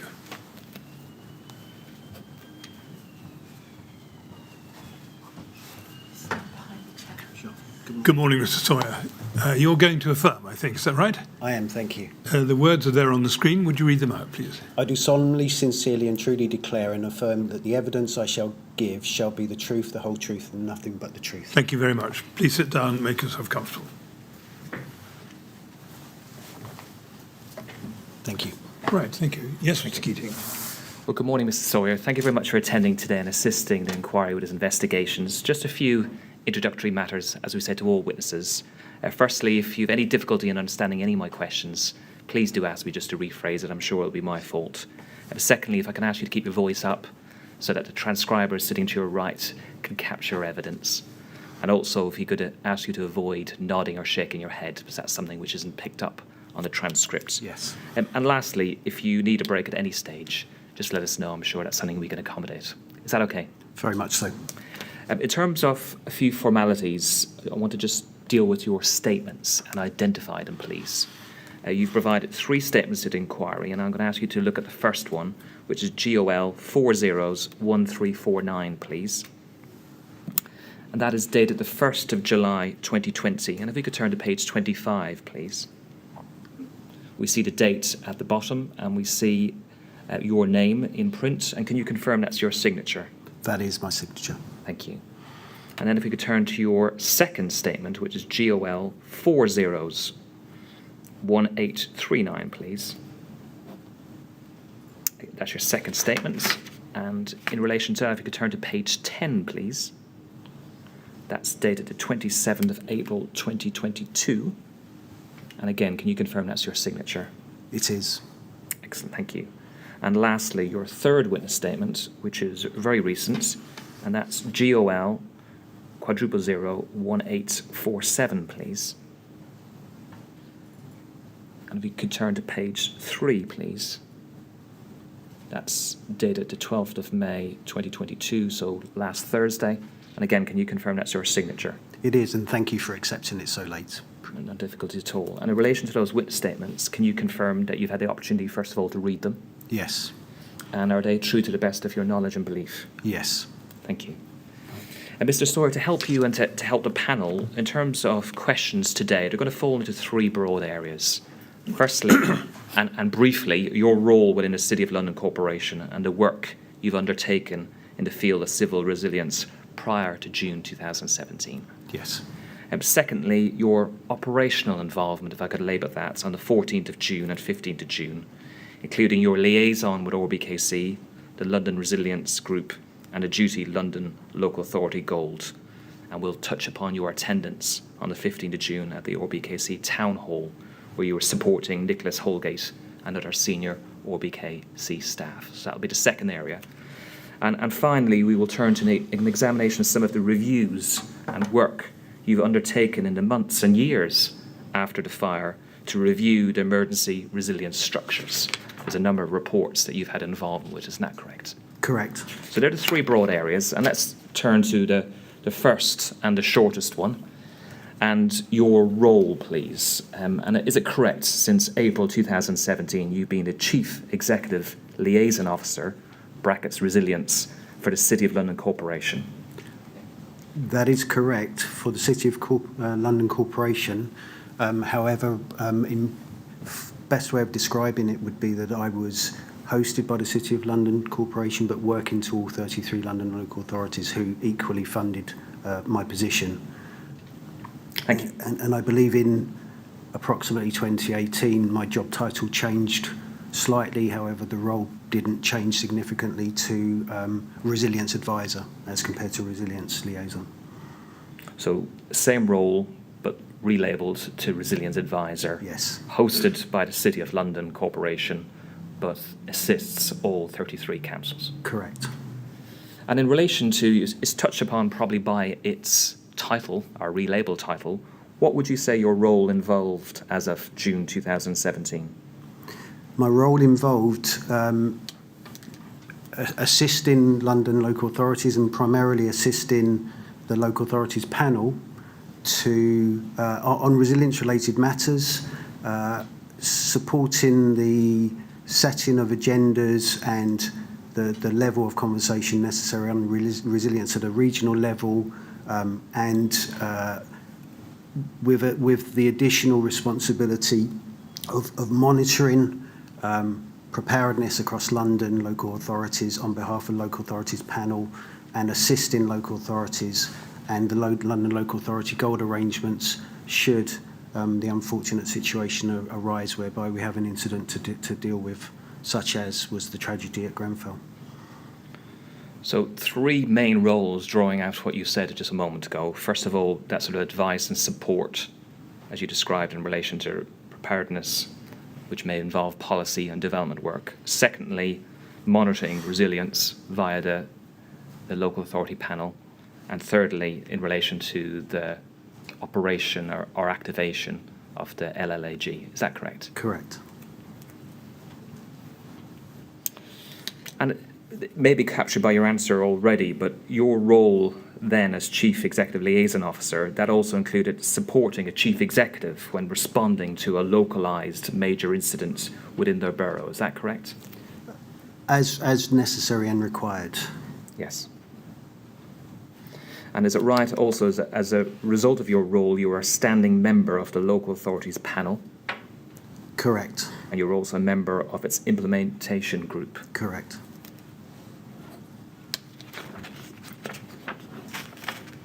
And you've explained in your statement in paragraph 49 that you have extensive experience in responding on behalf of local authorities to large-scale incidents in London. I believe so, yes. And the incidents you refer to include terror attacks, severe weather events, and fatal accidents. Is that correct? Correct. In relation to the London Local Authority Gold, LLAG, we've heard quite a lot of evidence in relation to that from Mr. Hetherington. And I'm not going to hopefully repeat that, but just perhaps draw out a few limited points, please. It's fair to say that is one of the special features of the London Resilience Framework, isn't that correct, the LLAG? Of the London Local Authority Resilience Framework, yes. And as we heard already, it's a pan-London mechanism which can be activated in response to emergency, drawing upon the resources of all 33 London local authorities, led by a single chief executive. Is that a fair, if not simple, summary of the process? It's a mechanism for coordinating London-wide support to an incident, yes. You could just try and just raise your voice a little bit more. And you just said it's a mechanism for coordinating London-wide support to incidents. And 2 points just in relation to that. Firstly, in relation to the mechanism, the power, is it the case that for it to be activated, it would require a request from a local authority? It'd have to be invited rather than imposed. Correct. And in relation to the process or procedure for activation, is it right that at the time that there was no formal recognised procedure for its activation when the Gold operating procedure document? The only procedure was the expectation that a local authority who wished to activate the local authority arrangements bottom up would make a personal request. Exactly. We don't need to turn to the document, but there is a guide which simply states that LLAG arrangements are activated when LAG is contacted in relation to an emergency which has occurred. Correct. And if I may just add a slight additional context to that, there is no, as I'm aware, legal basis upon which local authority Gold can intervene in the affairs of an individual local authority. Therefore, it had to be a request rather than imposed. And we'll return to certain changes or modifications which have taken place in relation to guidance in our third part of the evidence in the post-fire work. I want to move on to something which we're going to touch upon a few times, which is EP 2020. And that's EP, one assumes, stands for emergency planning. It does. and you set out in your statement, but in 2016 you undertook a review of local authority emergency planning in London, and that review was called EP 2020. And what I'd like to do is, with your assistance, examine some of the aspects of this, really to provide an insight, perhaps a short insight, into the state of civil resilience in London in the period shortly before the fire in June 2017.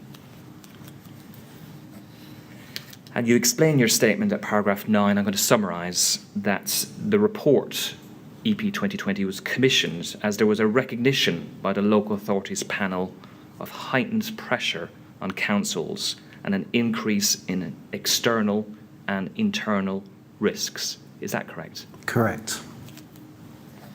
And you touch upon some of those risks, but did those identified risks include, quote, a loss of corporate knowledge and capacity? Correct. And with your assistance, I'd like to explore 3 specific points from the report. And perhaps if you could turn to the report. It's dated this 3rd of October 2016, GOL 401515.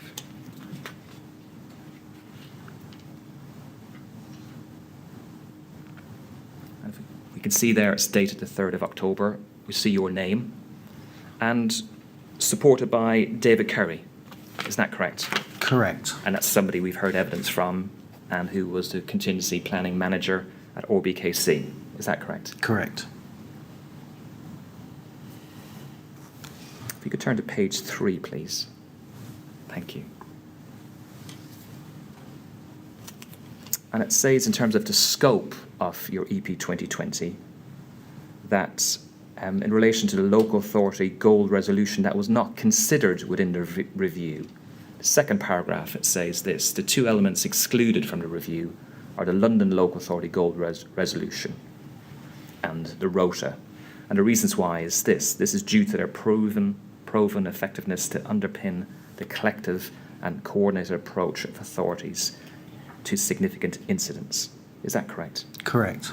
So the position is, in this review you were doing of the London civil resilience position, the LLAG at that stage wasn't seen as an area of concern. Correct. And that's why it wasn't within the scope of your report. Correct.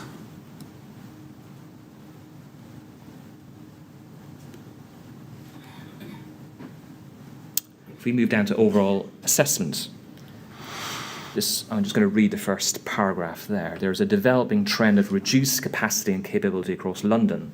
The ability of our authorities to discharge a leadership role and resilience to the level communities would expect and deserve is under strain. To prevent further degradation of the service and potentially expose ourselves to undesirable levels of risk, this report suggests a number of actions chief executives may wish to consider to bolster the service and enhance resilience. Is that correct? Correct. I want to deal with capacity, the second point in relation to this EP 2020 report. And to do so, could we turn to page 8, please, and paragraph 3.1.1. It's the bottom of the page. Thank you so much. Review findings and recommendations, emergency planning services. And it says this: emergency planning staffing levels are at the lowest point since 2009, with a downward trend established since the 2012 Olympics. We'll turn to the figures in a moment. This reduction, combined with continuing demand for effectiveness across authorities, has the potential to significantly affect our ability to satisfy the expectations of our communities and assure them that we possess the appropriate means to prepare and respond where necessary to myriad of resilience challenges that need to be addressed. This includes our ability to deliver effective authority-wide support to our communities and develop a culture of community resilience across our locality. Is that correct? Correct. So in effect, this report is sounding a warning that numbers are down in terms of capacity. Isn't that correct? Very much so. If we turn over leaf to page 9, and we see those pictorial graphs which were referred to in the previous paragraph, and figure 3.0 shows a downward graph in relation to staffing levels. Isn't that correct? Correct. And we see, in terms of emergency planning staff levels per authority, Kensington and Chelsea being there, Centre West, relatively high actually, with 4 members, staffing levels. Isn't that correct? Correct. In relation to those staffing numbers, is it the case that they do not show staffing levels in relation to what we've heard of at council silvers, Beck staff, Laylos? No, this was solely numbers of designated emergency planning personnel. And whilst doing your report, and in terms of capacity, this is at very much a high specialist level, what you were dealing with, did you have any information or insight as of 2016, whether that downward trend in capacity was also reflected in those roles such as Laylos, Beck staff, council silvers? There was an additional part of this process which did look at that level of detail, which was overseen by London Resilience Group on behalf of LAP. And I have no doubt that some of that data would have been taken into consideration in this report. And what was your view then in relation to that additional process and additional data? I'd need to remind myself of what that said, but I think it would be fair to say that following the Olympics, you'll note that downward trend combined with the financial burdens and strain that local government was experiencing at that time did lead to a concern regarding the numbers of people assigned to deal with resilience and emergency planning across local authorities. Okay, thank you. If we could move on, please. The third area I want to touch upon is the minimum standards for London, which the panel have heard evidence about this morning and in the past about. We've also heard questions being posed to David Curry in relation to. But with your assistance, could we turn to page 12, please, of this report? And we could look, please, at paragraph 3.2.1, which is at the bottom. This is under the heading of governance and planning. And perhaps just puts into a little bit of context the minimum standards of London, introduced in 2007, comprising 16 standards designed to ensure all London local authorities have the appropriate policies and procedures in place to support the London Local Authority Gold arrangements. Sets out how in 2009 a second tranche of standards were published, detailing the specific requirements of plans and capabilities each authority should maintain. These plans and capabilities range from generic emergency response functions to humanitarian assistance and excess death plans. And it goes on, a second paragraph, a review of the minimum standards for London assessments conducted annually reveals a minimal downward trend in immediate operational response capabilities. Then it says this, of concern, however, is a significant downward trend in meeting standards relating to plans and capabilities. So this is the MSLs have been in since 2007, so just 9 years by this stage. They had been updated as it described at 2009. And your report, your words, of concern, however, is the significant downward trend in meeting standards relating to plans and capabilities. Is that the position? Correct. And is there anything else you wanted to add in relation to that concern at this stage? Nothing that springs to mind immediately. Well, perhaps we can just explore that a little bit more. And if we see at the bottom of page 12, figure 3.4, minimum standards for London, plans and capabilities, compliance by year. And we see overleaf at page 13. We see a table, and it says the assessment, most recent assessment by that stage, December 2015. And we see 3 columns, green, amber, and red. Green being effectively there's no concern, operational. Amber, is it right, indicates operational but requires development. And red indicates not operational. Is that a fair description? Correct. And in very basic terms, there was a percentage increase in relation to amber and red rows over that year from December 2014 to December 2015, with just under a quarter of assessments having amber, which means operational but requires development. Is that correct? Correct. And there's an increase, I'm not sure if slight increase is the right terminology, but there is an increase to 2.67% from 0.67% in relation to red. If we could turn to the last MSL peer review results, which are 2016, and that's at GOL 0050, in fact, 136, please. So you did your review, you had the 2015 results of MSLs, and this a document which we actually have seen already this morning with a different reference. I'll just give that reference for to note the previous reference in relation to this document is GOL 401728. So I believe we got the same document, two different references. And to identify this document, it's MSL peer review results 2016. And it says this paper updates the local authority panel on the status of borough's assessment following the MSL peer review 2016. If you could turn to page 2, please.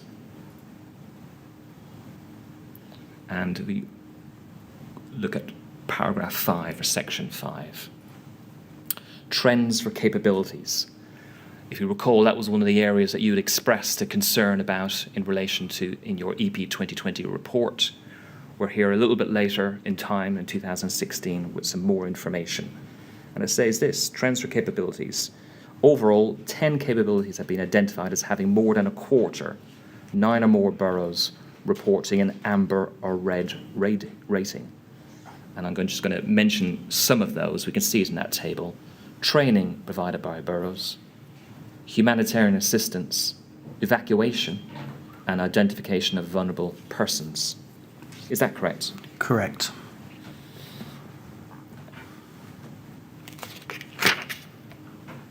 And applying that to RBKC for a moment, the inquiry has heard and seen evidence that RBKC reported amber in relation to those named capabilities: training, humanitarian assistance, identification of vulnerable persons. Was it a matter of concern from your perspective that over a quarter of boroughs, including RBKC, reported this in their self-assessment, that they were either amber or red in 10 capabilities? It was a concern. It would have been a concern. What I'd just like, again, if I can add a bit more context. Of course. The MSLs serve two purposes, and I think you may have heard this morning. One of those is to inform an individual local authority who has the statutory duty where its weaknesses, where its strengths sit, and then inform local business planning in terms of addressing.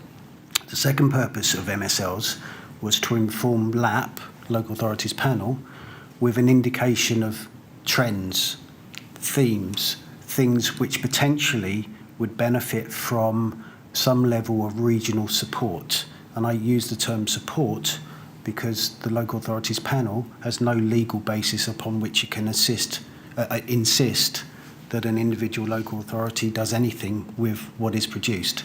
So LAP generally operates and continues to operate on the basis of producing guidance, producing advice, strong argument, and relying to some extent, and my apologies for this, a bit of common sense in terms of we've provided you with the tools. It's now really you're encouraged to adopt what's been provided. So you mentioned it was of concern, but also within the context that this is to assist the local authority to identify where they have areas to develop and also to identify trends. That's the context. But we're dealing with perhaps more than a quarter of local authorities having areas which require development, dealing with humanitarian assistance, identification of vulnerable persons. How much of a concern was it that this seemed to be relatively widespread? In 2016, I was commissioned by the Local Authorities Panel to do the review EP 2020, but the secretariat, the management of discussions at LAP was facilitated through London Resilience Group and not directly by myself. So I wouldn't wish to comment in terms of LAP's view on that. I can give you a personal view, which is that would be of a concern. And we've heard already this morning, and your evidence as well, is that the LAP is there to, in terms of standards, to encourage compliance and Yes. meeting and improving. But in terms of enforcement, there's no power in relation to enforce those standards. No power whatsoever. That's in relation to the MSLs. which are the minimum standards of London. This is pre-fire, and later on this afternoon we'll deal with what's replaced the minimum standards for London, the RSLs, isn't that correct? Yeah, and I'm happy to explain some of the rationale for why that change was required. Yes, we'll cover that. I just wanted to just assist with having a context of the landscape in which we explore events in June 2017.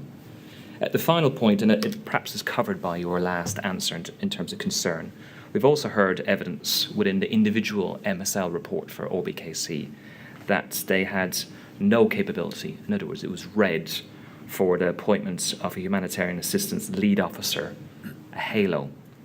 Was the absence of an operational capability for something such as that, as a HALO, would that be a matter of concern to you back in 2016? It would have been of concern, but I would have expected RBKC to have addressed that. It was within their gift to identify appropriate senior level officers and ensure that they were prepared to undertake that role, yes. And finally, in terms of your EP 2020 review in 2016, you made a number of recommendations which were made by you to the local authorities panel for implementation commencing in early 2017. And is it correct that following the Grenfell Tower fire, those recommendations were incorporated and updated in your EPI 2020 refreshed report, which was April 2018? That's correct. So your recommendations in 2016, there was a process where they're going to be implemented. Then we have events in June 2017, and as we'll hear this afternoon, a number of post-fire reviews, including you refreshing your report. Yes, correct. However, the refresh was based upon primarily a peer challenge conducted and commissioned by London councils. Yes. That considered not just Grenfell, but the other significant incidents that occurred in 2017. Yes. So it was a consolidated review, which then led to that report being published, the assurance review being published, and therefore refreshed the EP 2020 consolidated all of those recommendations. And we'll deal with those three reports and that consolidation this afternoon. I'm going to move on now to your involvement on the 14th of June. And in terms of your notification, you helpfully set out at your statement, we don't need to turn to it, at paragraph 27, that you first became aware of the fire by text and email around 4:40 in the morning. Is that correct? Correct. So upon that notification, what was your role upon being notified? My role really was to monitor the local authority initial response, and I think that was demonstrated by identifying that the message to local authority gold had been incorrectly directed. And so that was my initial role, was to monitor the level of response. And we could perhaps touch upon that. We know that there was an on-duty London Local Authority goal, that being Andrew Blake Herbert, Chief Executive of London Borough of Havering. He was on duty, as it happens, until 9 o'clock. And what you're referring to is that the notification had been sent to the next London Local Authority gold under rota, who was Chris Naylor, who was due on at 9 o'clock. Is that correct? Correct. And what role would the juicy London gold, using a short term, have in those circumstances? So, for instance, Andrew Blake Herbert or Chris Naylor, whoever was on duty, what would their role be? Their role in at that point would be to monitor the situation, assure themselves that the local authority concerned, RBKC, were fully engaged and were not expressing any immediate issues or concerns. And how would they assure themselves that the local authority were fully engaged? They would have to take it as said on the SCG, had they dialed into the SCG. So your answer was they would have to take it, i.e. the London Gold duty local, they would have to take it said on what was reported at the SCG had they dialed into the SCG. Correct. Was there an expectation in those circumstances that the duty LLAG would dial in or attend an SCG in those circumstances? It was discretionary.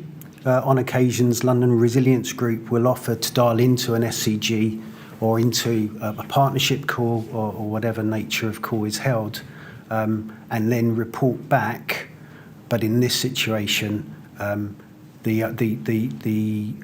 believe Local Authority Gold was informed about the call, and then the interaction between them and London Resilience Group occurred, which then resulted in them not dialing in, I believe. Okay. So I don't want to conflate what would the expectation be and what happened actually in the circumstances. Sure. So in the normal circumstances, bear in mind it's one of your areas, would your expectation be that the duty LLAG would sign in? For this type of incident, yes. Yes. But you did say it's discretionary, so there's nothing that says that they must dial in to an SCG. No, particularly in this situation because it was a single-based borough incident. And in relation to that point about it being a single-based borough incident, what was the significance back then, if any, of that distinction? Could you ask the question? Of course. Well, you mentioned that this was a single incident. It was contained within a local authority. Did that have any significance in terms of what a duty LLAG would do? Yes, I think it would, because I would expect London Local Authority Gold or Andrew Blake Herbert at the time to dial in and just assess as to whether there are wider implications, whether it be the plume could extend into other boroughs, etc., as an example. Yes. And so it's two functions really. One is to assure that RBKC had everything it needed, and the second one was to assess as to whether there were wider implications. Okay. Well, let's examine what happened, and then we can update those answers if need be. So the notification email you received at 04:41 informed you that there was an SCG, a Strategic Coordinating Group meeting, that was to be held at 5 o'clock. Is it a position that you decided to attend that meeting as you believed it would be unlikely that the on-duty London Local Authority Gold would be able to attend because of the short notification? Correct. And you mentioned in your statement at paragraph 30 that by dialing in, this allowed you to hear the briefing on the situation and ensure that you were in a good position to provide advice, if required, to the duty LLAG, London Resilience Group, or John Bardell, chair of the local authority panel. Correct. So that's the circumstances in which you dialed in to that first SCG. And as you were listening, what view did you form about the scale of the incident? The view that I formed was that it was big, however, there was still a lot of information not currently available. Hence, I work on the basis that that's why there was a follow-up SCG pretty soon afterwards. But it was because there was a paucity of information at that point. And in terms of headlines, what did you consider were the areas where there's a paucity of information? In terms of the number,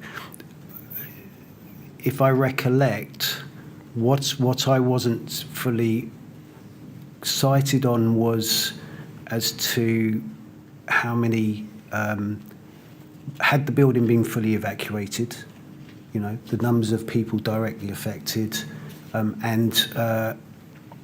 think, to be honest with you, it was numbers and the data that was lacking, that would then have given me a better indication of actually the scale of this, the scale of the tragedy. Okay.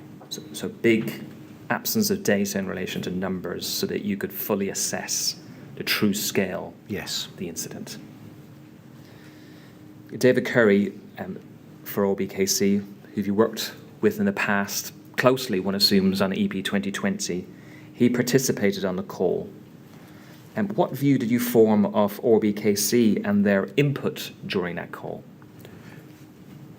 Their participation in the call gave me a sense that they were engaged, They had deployed LALOs to the scene. There was, in relation to that, the right conversations should have been taking place. The fact that David was very experienced and there was nothing raised on the call that said RBKC had challenges or difficulties that they were unable to deal with. Summarise what you say at paragraph 31, which chimes with what you told us a moment ago. Following the SEG, I concluded that RBKC were actively engaged in the established multi-agency response. As a result, I reverted to monitoring emails, sharing information with John Bardell, and liaison with London Resilience Group. Is that correct? Correct. Is it fair to say at that stage, did you envisage London Local Authority Gold having any active role in the response? No, not unless requested.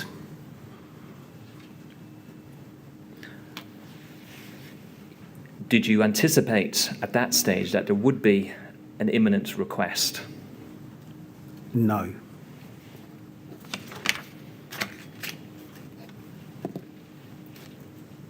And does it follow, did you form a view as to whether RBKC had sufficient resources to deal with the humanitarian needs of those affected in the fire at that stage? That is something that I didn't consider and was very much reliant upon the information provided.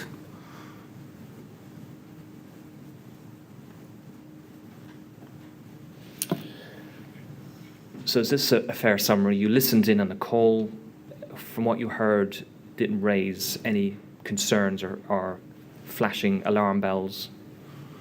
But in terms of the humanitarian needs, that's something which you didn't independently consider at that stage, whether RBKC had the capacity to deal with.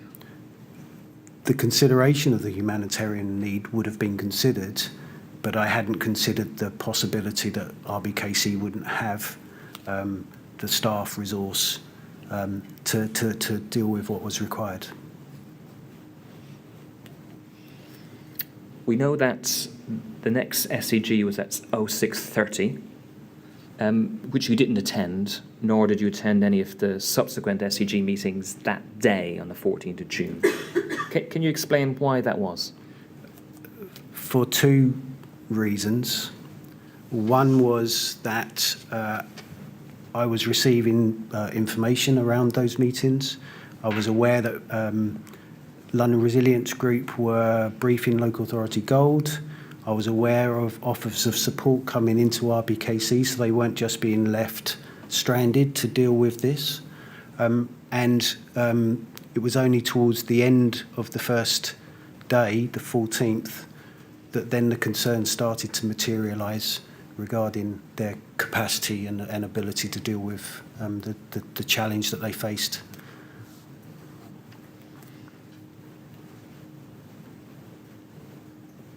And the other, sorry, my apologies, the other, for want of a better word, fail-safe was that London Resilience Group provide dedicated support to London local authorities. We have a good professional working relationship with them, and had they themselves expressed any concerns or had concerns, I would have expected them to have raised it with me and potentially with John Barrow as well.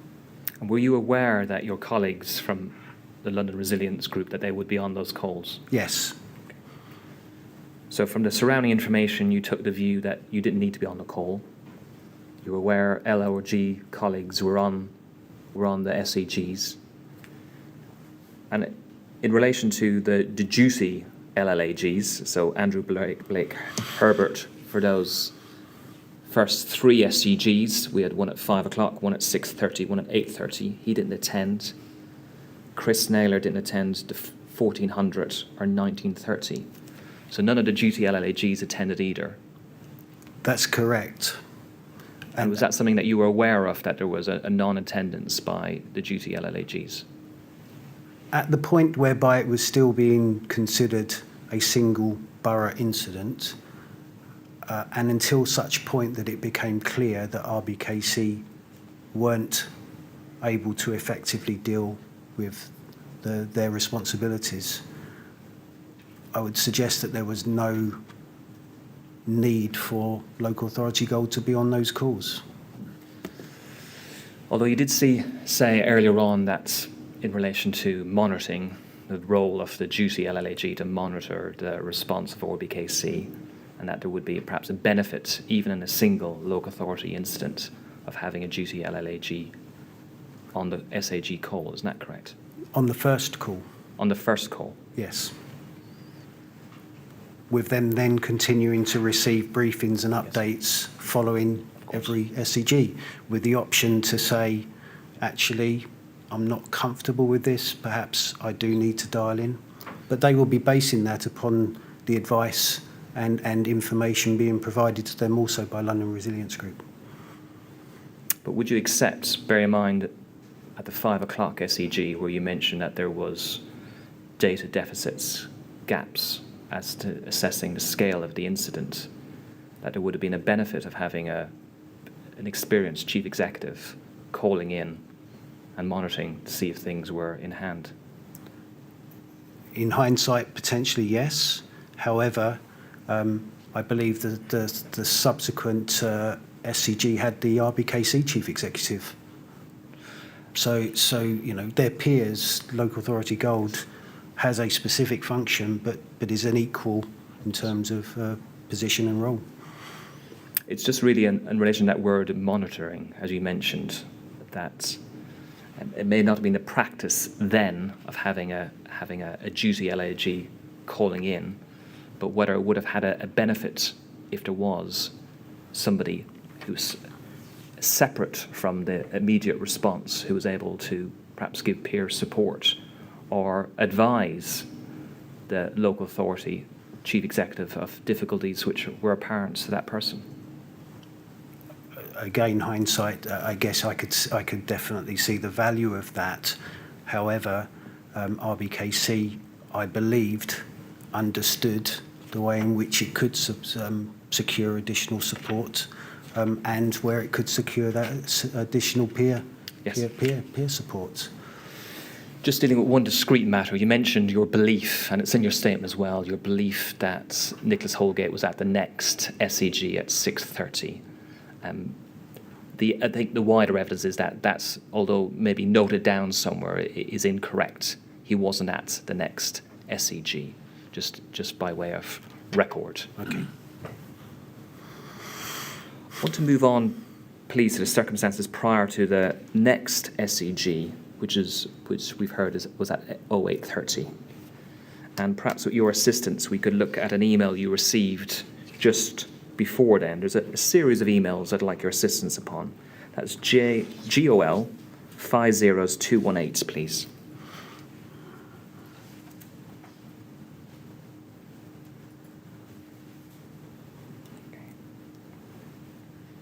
So that we see that this is, just give me one moment for, thank you.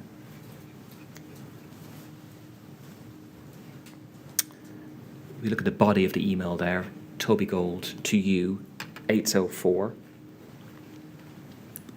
to update you on the current situation in local authority Gold situations. This is pre the next SEG, as you can see in the second paragraph. And this, we see at the third paragraph, is where that misunderstanding emerged. Nicholas Holgate was on the 06:30 SEG via teleconference. K&C's preferred method rather than attending the SOR. We've heard that already. Is that the Special Operations Room in Lambeth? Yes. Just pausing there for a moment. Best practice. Is there any best practice here as to whether a chief executive in those circumstances should attend the Special Operations Room at Lambeth, or whether they could participate via teleconference? The original thinking was that a chief executive would, or should I say chief executive, Council Gold Yes. would make their way into SOR. That was the original thinking. Yeah, subsequent. If we're talking about this particular incident, then yes, there was, the thinking was that Council Gold would go into SOR. And I'm going to use Council Gold rather than Chief Executive. And what would the benefits of Council Gold in that situation be from moving from their headquarters or town hall and coming to Lambeth for that meeting? What would the advantage be?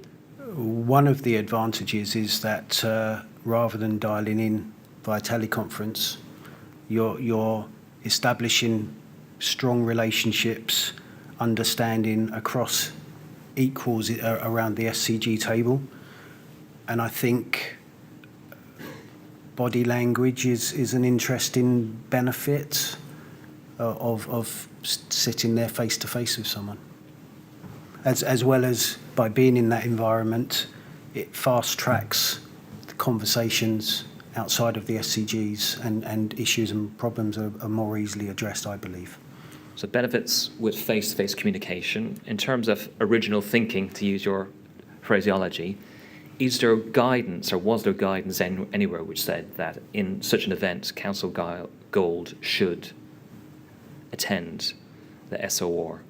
I would need to refresh my memory, but that was, if I may add, one of the reasons why Local Authority Gold at that time was invited to visit SOR to familiarise themselves and then understand the environment in which they may be asked to operate. But sorry, my apologies, I just need to clarify. That was very much predicated on Local Authority Gold response going into SOR, and very much predicated on the basis that that would often be in a situation where more than one local authority was affected. So I wouldn't like it to see that it was set in stone that Council Gold would go in there, but there would have been benefits in that happening. Thank you. And we see in the middle of that paragraph, Nicholas Holgate and Chris Naylor, the oncoming LLAG, at 9 o'clock are in agreement that Nicholas will lead local authority engagement in SCG. From the meetings to date, I would agree that seems the best approach.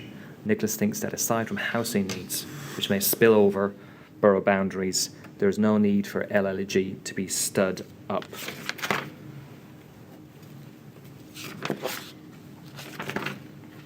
And were you content at that stage in relation to what Toby Gold said was the best approach, that the SCG would be, the lead would be taken by the local authority? I had no reason not to believe that was an accurate assessment. I think this is where, again, the clarification around the role of Local Authority Gold and how it interacts with Council Gold is an important one. There is a distinction. And so in terms of using terminology like lead engagement in the SCG, Local Authority Gold is a coordination, communication and representative role. The lead for the response would still have been Council Gold in terms of the local authority contribution. Yes. And in relation to LLAG, what do you understand by the phrase LLAG to be stood up, where it says that? Bottom of paragraph 3. It's just my personal impression of that would be that Local Authority Gold would become more actively involved.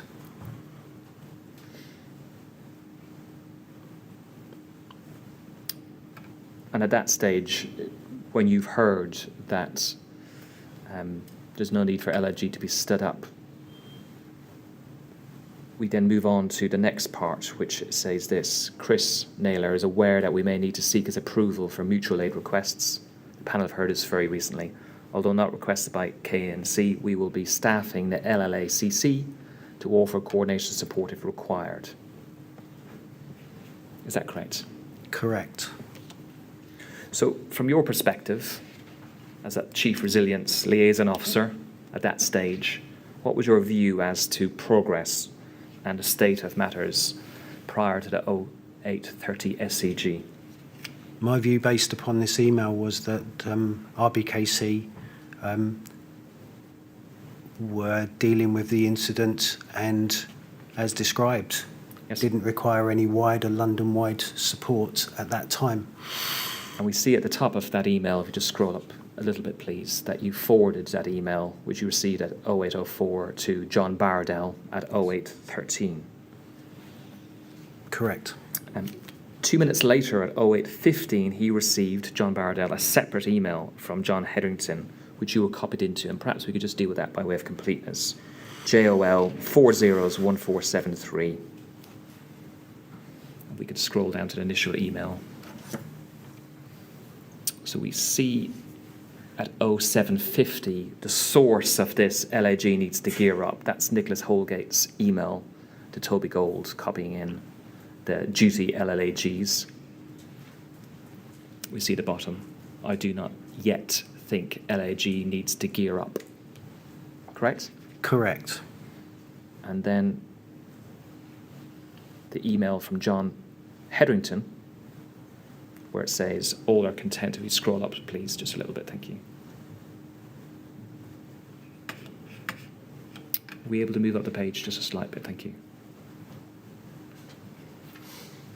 I think we're on page 2. If we could go up to page 1, please. Thank you.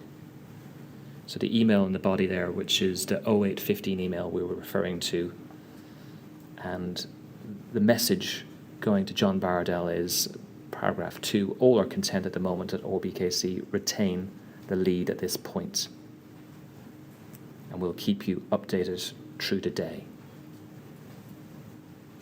Correct? Correct. And at the top of that thread, your email back to Toby Gold that you've been copied into at 0818. Looks like job done. Cheers, Mark.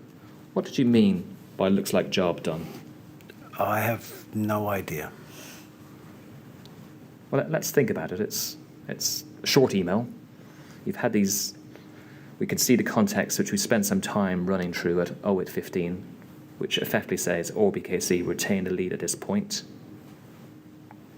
You mentioned earlier on that the view was that London Local Authority Gold doesn't appear to be actively involved. Is that what you meant? Looks like job done. I would suggest that is likely to be the motivation behind that message, which was that it had been clarified that RBKC were leading the incident. There was no need for Local Authority Gold to actively be involved, and therefore, other than making sure RBKC continued and had continued to be in a position to lead on the response, then there was no need for wider London-wide involvement. And just to add a slight nuance to that, was it the case that because it was a self-contained incident in a single local authority, in the circumstance you described, was that the view also, that job done? The fact that it was a single borough incident being led by the accountable authority, in terms of the local authority aspect of this being led by the accountable authority, the fact that they, as I believed, understood the way in which the gold arrangements worked and were available should the situation change. They had what I believed was experienced emergency planning personnel who I understood to know how that system works, and therefore until such point that the situation changed, the incident was being managed by RBKC. And in relation to that view you formed, did you speak to John Bardell that morning or early afternoon after these communications? I believe John Bardell was potentially interviewing that day, so I'm not sure. I don't recall direct face-to-face conversations with him until later on in the day when we started, when some of the concerns started to materialise, and hence we had the teleconference call at 5:30 that evening. Which you're going to move on to in just a moment. Yeah. So your role going forward at this stage on the 14th, what would your role, if any, be from this email saying job done? It was simply just to continue to monitor. I would have remained copied into SCG minutes had they occurred and other information being shared by London Resilience Group, but it very much was a monitoring role.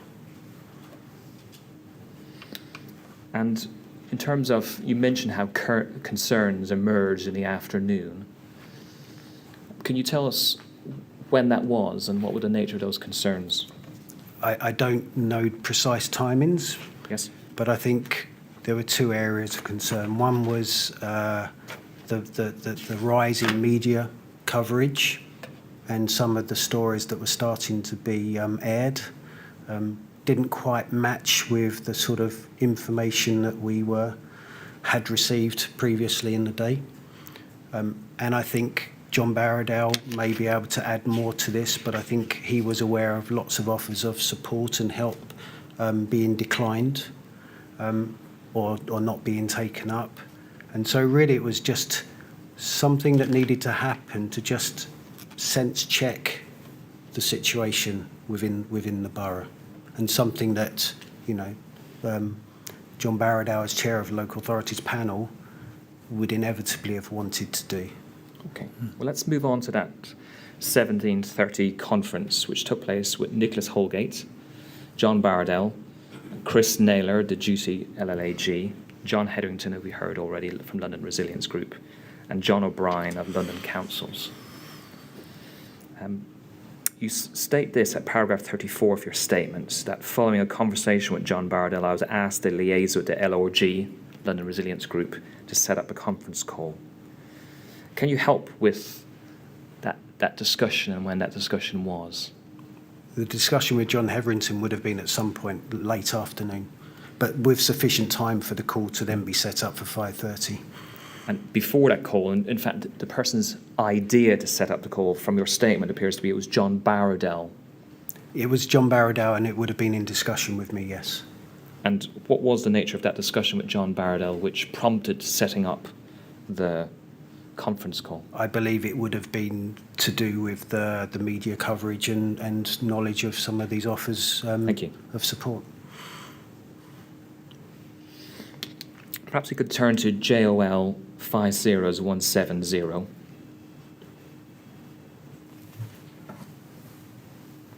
Again, the panel may have seen this already. This is an email by you, 1546. We can see who it's sent to, including Chris Naylor, John O'Brien, John Hetherington, John Barradell. Category red category. As discussed on the phone, the two main reasons for our call with Nicholas are to gain a better understanding of the likely support K&C require going forward to support strategic decisions and how this is best delivered. Fundamental to this is resilience at the highest level and ensuring appropriate strategic support is available to Nicholas if required, and to consider the wider implications for K&C and London as a whole and determine initial actions to address. That's your email setting out the purpose for the call. Was that your words? Was that your idea, or was that what was suggested to you by John Barradell as the purpose for the meeting? I don't recall, but the principle behind establishing the conference call had been set following previous incidents in 2017, where there had been value in local authority gold if activated, and those chief executives who were from the affected boroughs, London councils, who obviously support the sort of political perspective and leaders committee in London, getting together, for want of a better word, a bit of a scrum down. Yes. And seeking insight from Nicholas in terms of what his potential needs were going to be over the coming days, so that local authorities weren't in the dark, and secondly playing catch up if there was to be something that materialises that needed wider support. Yes. And in relation to your role during this call, were you there as a watching brief, or were you there to provide advice, bearing in mind your expertise? I very much saw it as a chief exec call, but clearly if I could add value to the call, then I would have made a comment. I would have contributed.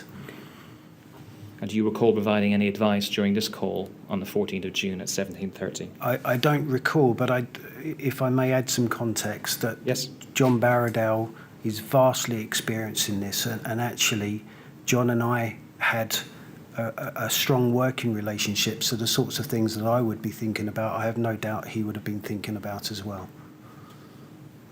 And you had that conversation on your evidence earlier on where there was concerns Yes. developing regarding the response Correct. by OBKC. save for a short summary of the call in an email, which the panel have seen and we may touch upon in a few moments, by John Hetherington, there was no formal minutes or personal notes taken by you of this call. Is that correct? Correct. Why was no note or minutes taken of this call? Well, I think I had probably agreed with John Hetherington that he would produce a note afterwards. So whether it be in an email, it was still a précis of the conversation. Okay. It was, for want of better words, an informal conversation between Nicholas and the other chief executives for them to just gauge the situation and see what level of support might be required. So it wasn't a formal part of the structure. It would be classified, I guess, as an opportunity to gauge what level of peer support is required. And during that call, did Nicholas Holgate, from your recollection, state any concern that he had in relation to the council's capacity or ability to continue to lead the humanitarian response? No, and I would suggest that John Hetherington's précis is fairly accurate of the conversation. Can you recall whether there was any concerns expressed by anyone on that call regarding the ability of RBKC to cope with the immediate aftermath?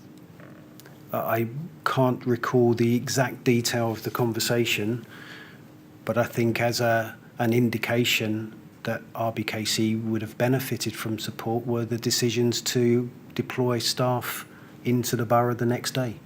And included within that were communications staff, subject matter expertise in terms of recovery from London Bridge, from Southwark, etc., and Lacanau, of course.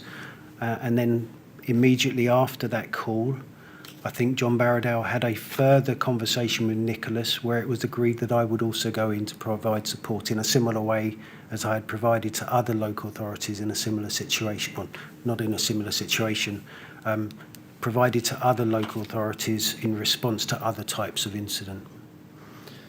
So without having a precise recollection of the conversation, if we look at what flowed from the meeting, your view is that there must have been an identified need to support RBKC. Is that correct? I would suggest that there was an increased nervousness in terms of what was being stated and actually what was reality. Well, let's develop that a little bit more. So there was an increased nervousness by those who were listening on the call by what was being stated, i.e. by what was being stated by RBKC. Is that correct? That would have been my personal take on it, yes. And as a result of that increased nervousness, there was, during this call, was it the case that there was offers to support RBKC more? Yes, correct. And in relation to those offers to provide further support, can you recollect whether there was any resistance to any additional support? No, I don't believe there was. In terms of your specific role, your evidence a short while ago was that you believe that there was an additional call after this teleconference, and then that you were between Mr. Holgate and Mr. Barradale, and as a result, then you were asked to deploy the next day. Correct, and I think that's referenced in John Hetherington's précis, where he talks about post-call note. Absolutely. You said you've done it before, provided that sort of assistance. Would that be unusual in those circumstances for you to be deployed to assist at a local authority? The fact that I believe I've done it twice in 15, 20 years suggests it is unusual.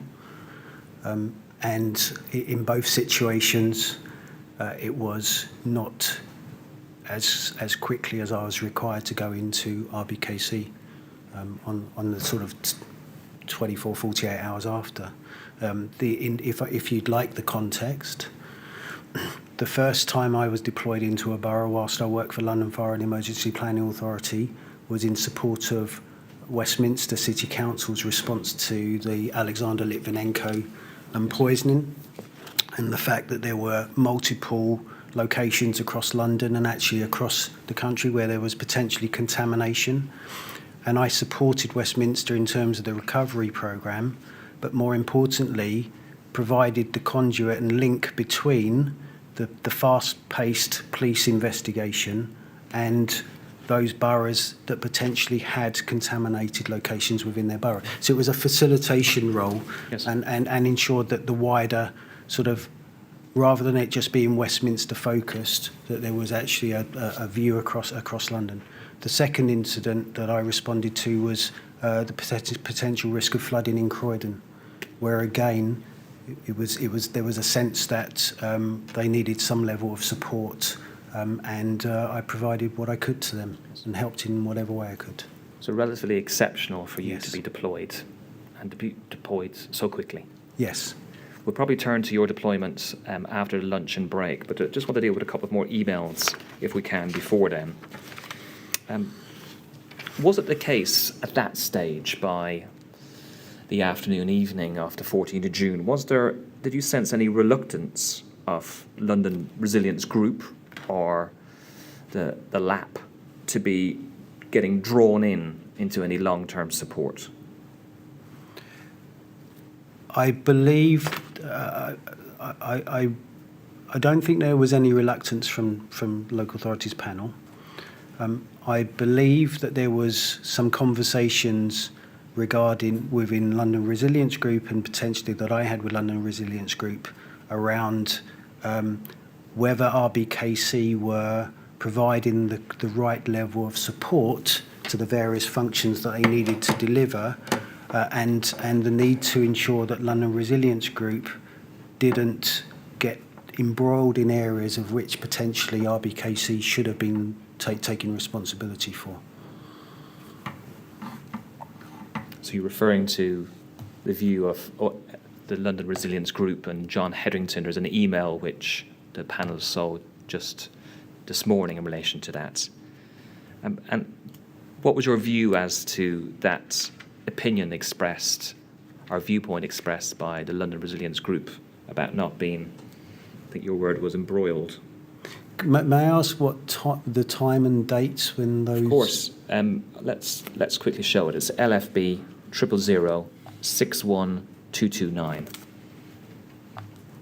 Thank you, Mr. Sawyer. And it's at 2304. It's an email you haven't seen, but the panel have seen today. You're not on the distribution list, but there's a reference to the discussion between you and Mr. Hetherington. And we see in the second paragraph, RBKC support. Mark is meeting with RBKC to discuss their arrangements for humanitarian assistance and recovery. I've made the point it's going to be a very long process. I've made the point to Mark, that being you, Mr. Sawyer, that they should look to consume this in everyday business as far as possible so that we don't get drawn into long-term support. Mark agreed with this. I think we'll need to do something. But I think, if possible, some advice early days to bring the right people together, then let them get on with it. Again, we've heard evidence in relation to that. Is that a fair summary of your discussion with John Hetherington? I think that would be fair to say, and I think that we need to take into account that this was still an RBKC-led local authority response. There was, I can't. John Hetherington would probably be better placed to explain this, but I think that there was a concern amongst our LRG at the time that they were being asked to deliver functions and for want of a better word, bail out the local authorities, and therefore local authorities themselves needed to take more direct responsibility, particularly for some of the administration. Things that there should be no reason why they don't have the capacity within the system to do that, allowing London Resilience Group to then revert to their primary role, which is to some extent subject matter expertise as well. Sure. And I think the word you just knocked against the microphone, the word was bailout, was it? There was Yes. a concern regarding a bailing out Yes. local authority. Thank you. And perhaps the final email we can touch upon is one which is sent the following day, LFB 000 61310. and it's an email you sent to Toby Gold. You were up early working on the 15th of June. And it says this: Toby, we had a call with Nicholas yesterday evening prior to the SEG and made the points that he needs to gap analyse his needs, and then support can be more focused. Currently, City of London are supporting comms, and Suddock are supplying SME advice. Pausing there. Could you help us with SME? Subject matter expertise. Subject matter expertise. David Curry, and that's a phrase you've used already. David Curry's been tasked overnight to produce the road to recovery, loosely based on an agenda for Thor SMT this morning. Perhaps you could assist us with that. What's Thor? I assume it's a typo and it should be the SMT this morning. Okay, I thought it was some special, which I wasn't familiar with. Okay, so that's a typo. SMT is Senior Management City Team? management team. Okay. And in the context of this, SMT, I would imagine I was referring to their council gold meeting. Their council, so we've, ORBKC Gold, we've heard that they had meetings twice Yes. a day. Yeah. That's what you're referring to, thank you.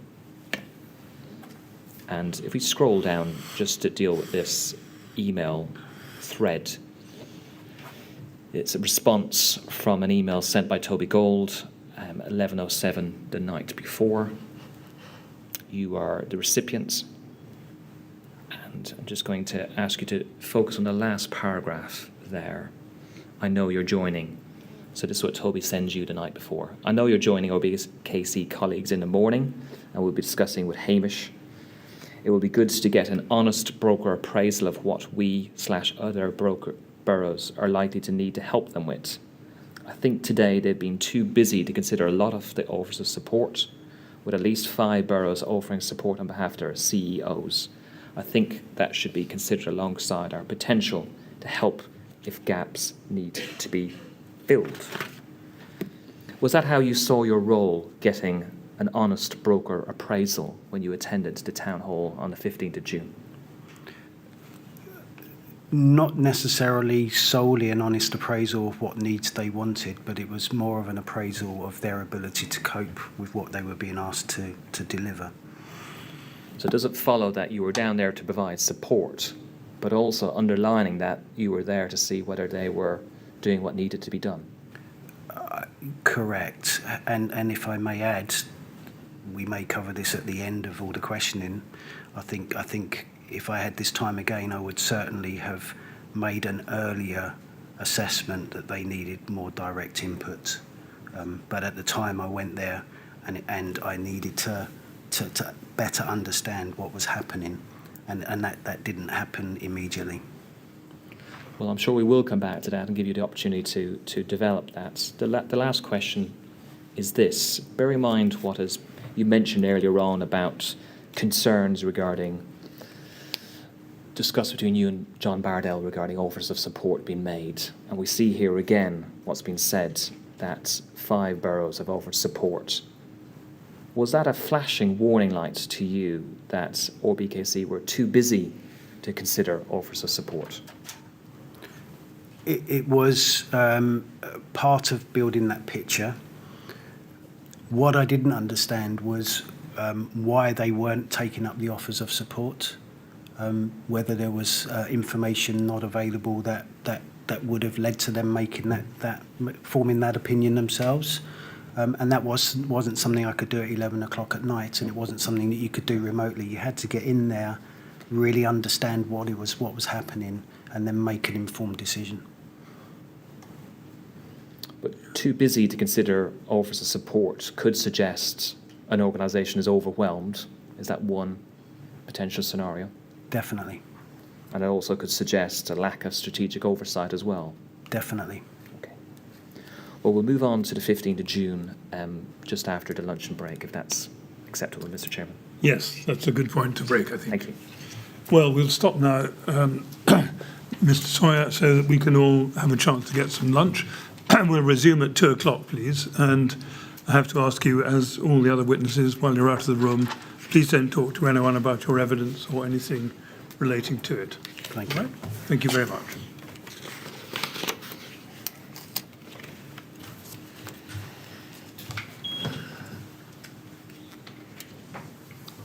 Thank you very much. 2 o'clock. Thank you.